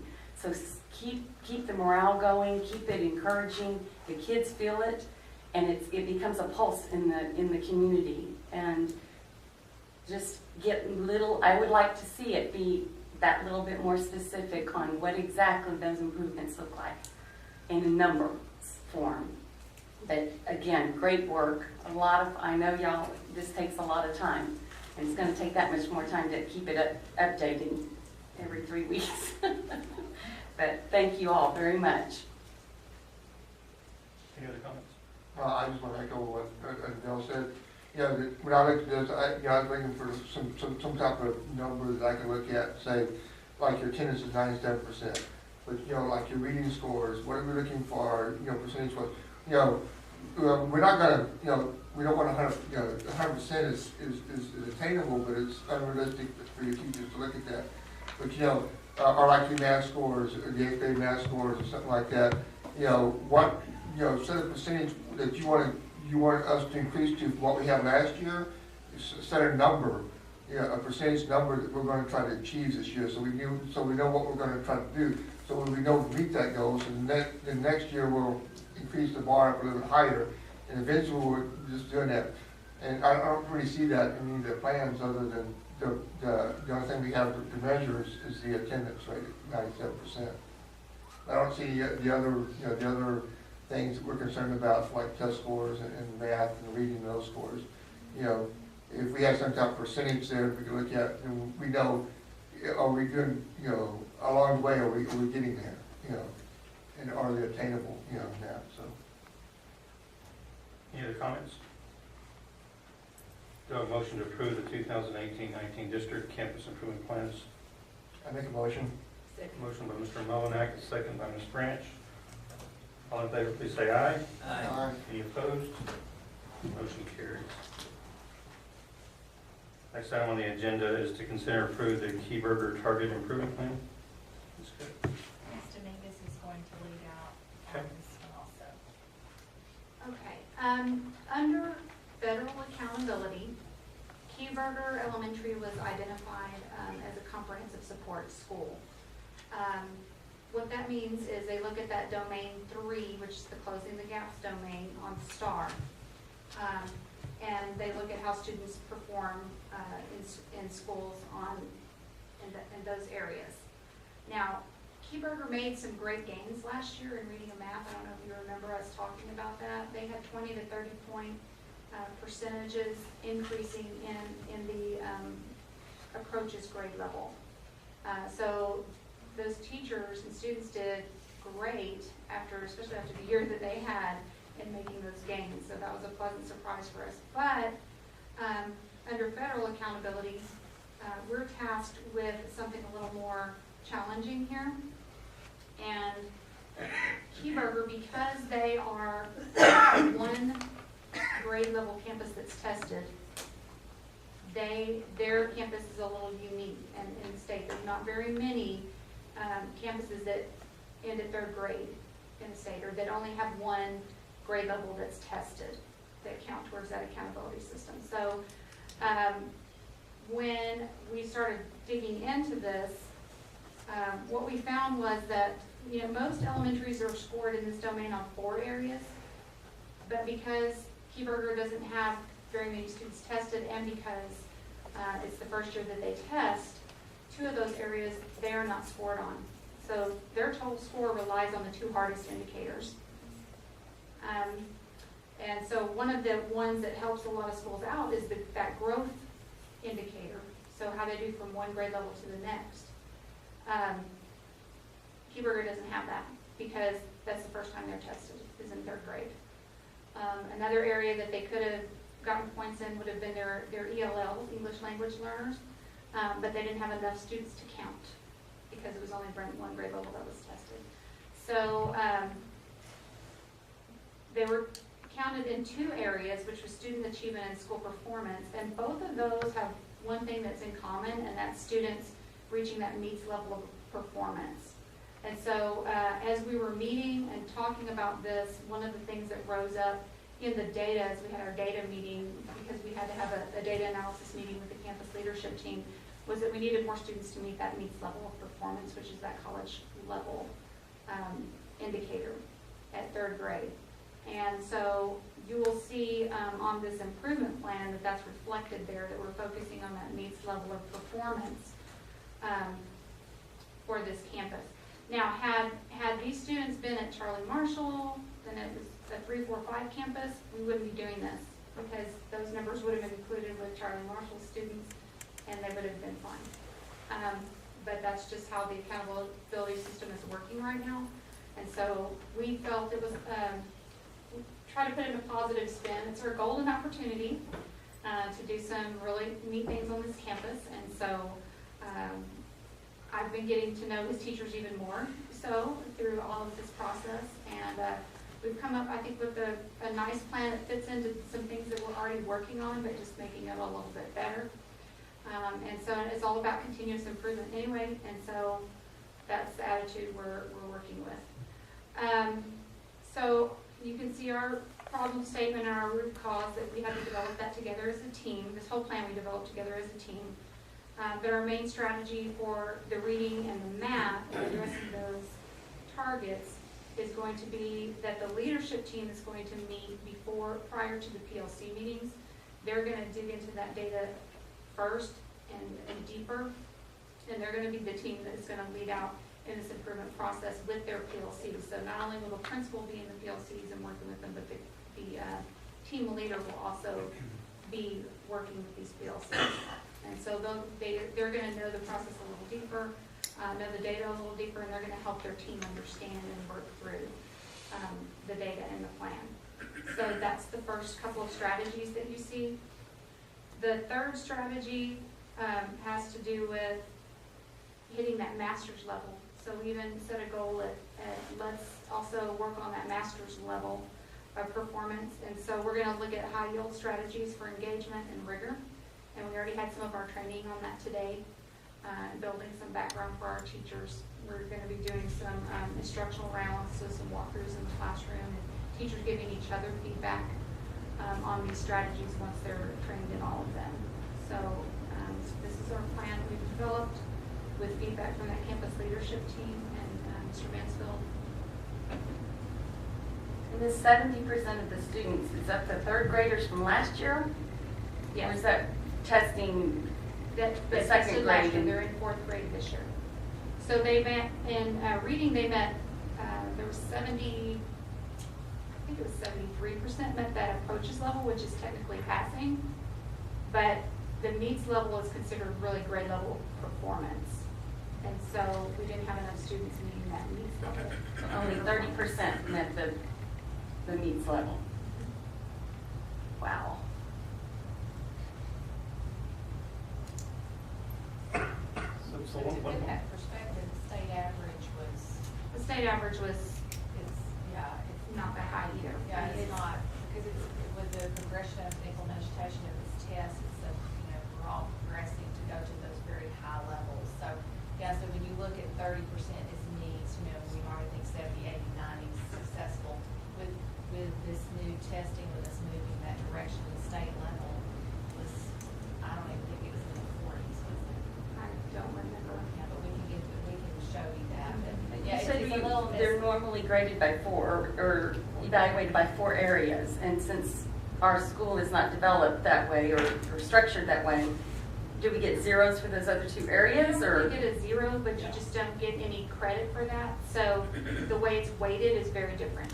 So one of the hardest categories to meet, we were weighted 75% of our score was that score, and 25% was the other. Whereas if we had those 4 areas, it would have been like 30% would have been that most difficult.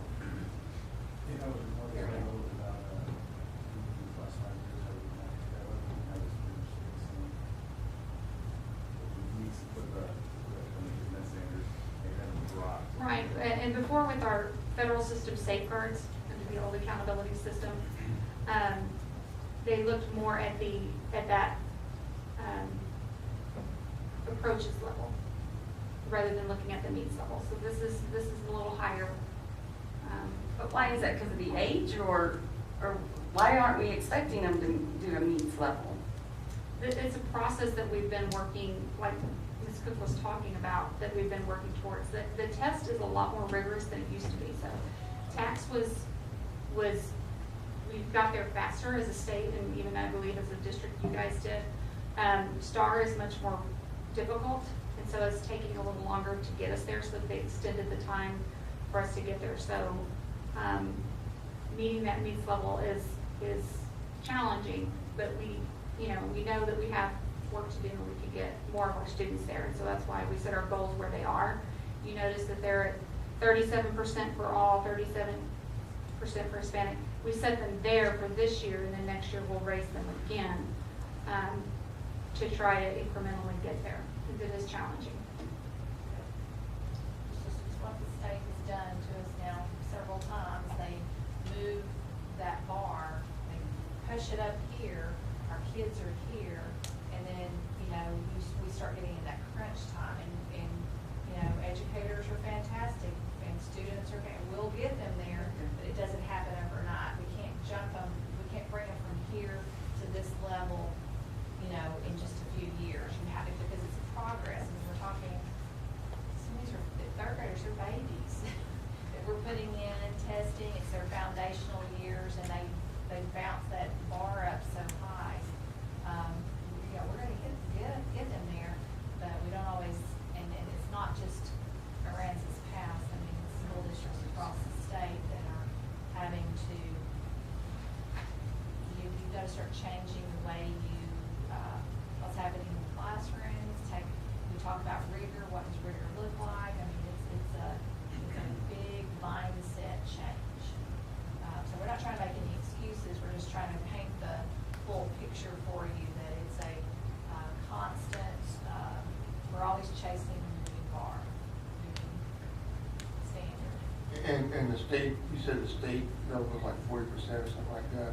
Probably between 40 and 50, somewhere in For that the range. state standard, was Well, that? I can get those for you. Well, so- you know, that, you know, and again, what I'd like to see, you know, and we were like 30%, so maybe our goal should be at least be what the state did. Right, well, our goals there are based on what those federal targets are.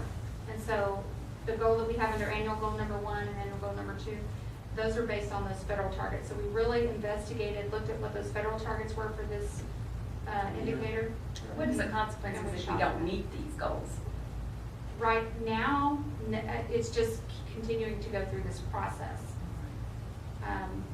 So we are a comprehensive support school under the federal system. We're not improvement required under the state system, so that's a little more involved in that. But we just fell under that comprehensive support under the federal system. But So we we're can not come- IR. No, we're not IR. But if we don't make the improvement and get to the point that we need to, we could become IR. It's possible.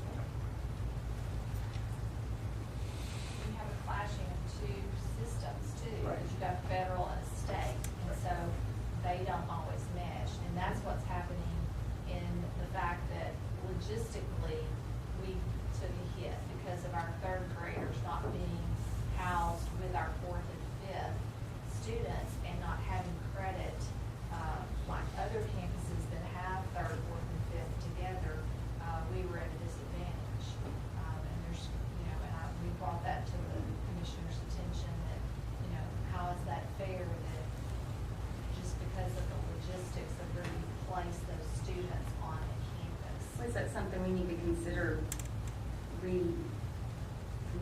doing, is readjusting those students to the proper campuses? Our hope is because not, you know, that's not as easy to do. You know, we're building a campus that we're saying pre-K through third grade, yes, and we could move third grade over here and put them on this campus, move us all out to wherever.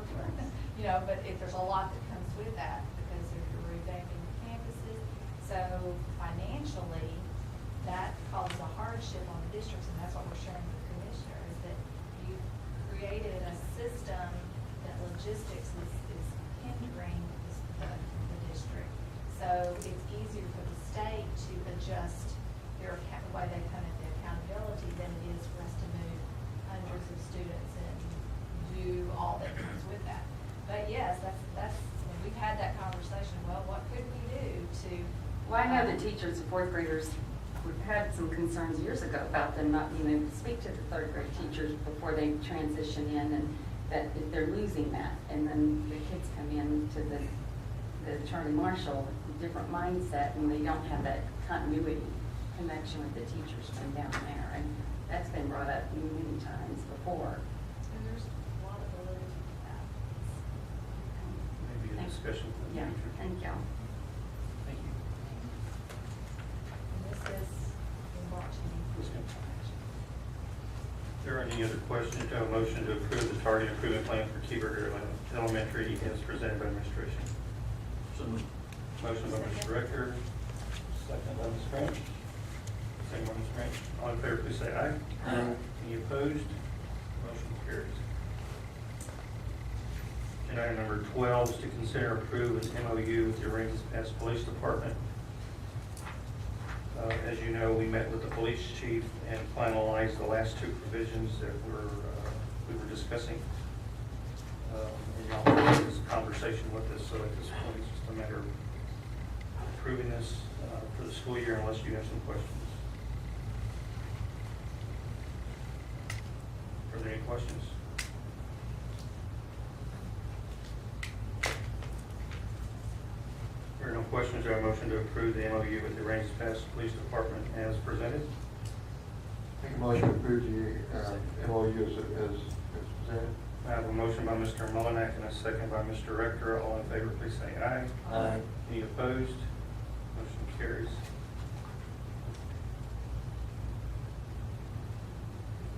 Agenda item number 13 is to designate 3 members to the Drug Testing Policy Committee.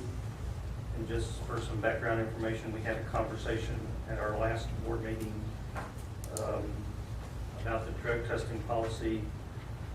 versus the student code of conduct, which are mandated, which is a mandated policy and consequence. And some of the inequity that we may have with our drug testing policy being a local policy and what we're trying to accomplish there. So in visiting with Ms. Cook, one of the things that we discussed was probably in our best interest to appoint a committee of 3 board members to sit down with administration, look at that, try to come back to the board with some recommendations that the administration and the 3 representatives want to bring to the board. So at this point, I'm asking for volunteers. Ms. Johnson did call me by phone and said she was available if there weren't enough trustees that volunteered tonight. So I mean volunteers. I'd like to volunteer. I've had experience in the drug testing and ran drug testing programs in the district for a number of years, so. Okay, and Mr. Rector, is it right to put Ms. Johnson, or are you okay with that? Okay. One of the things that we'll probably have to ensure, Ms. Cook, is due to work schedules, we may have to do that after 5 o'clock. So I'll let you guys work that out. So at this point, I'll ask for a motion to appoint Mr. Molinak, Mr. Rector, and Ms. Johnson to the committee to look at revising board local policy FNM pertaining to drug testing. The motion. Motion by Ms. Diossis, and a second by Ms. Branch. All in favor, please say aye. Aye. Any opposed? Motion carries. Yes, sir. Anything comes out of this committee will come to the board. Yes, sir. Yes, sir. That they'll just be bringing recommendations. Agenda item number 14 is a discussion. It's time set aside for any board member to address any topics for future meetings. Anything? You good? I'm good. Yes, sir. What are we gonna do with Cuba or what's the new school? What do you talk about? Put it on the agenda to discuss, or how do you want to handle it? We have we will have a workshop in the future on goals for the district, and we can probably incorporate that into our goals to see what direction the board would like to go. There's a lot of questions that doesn't happen in this school. Yes, sir. Any other questions?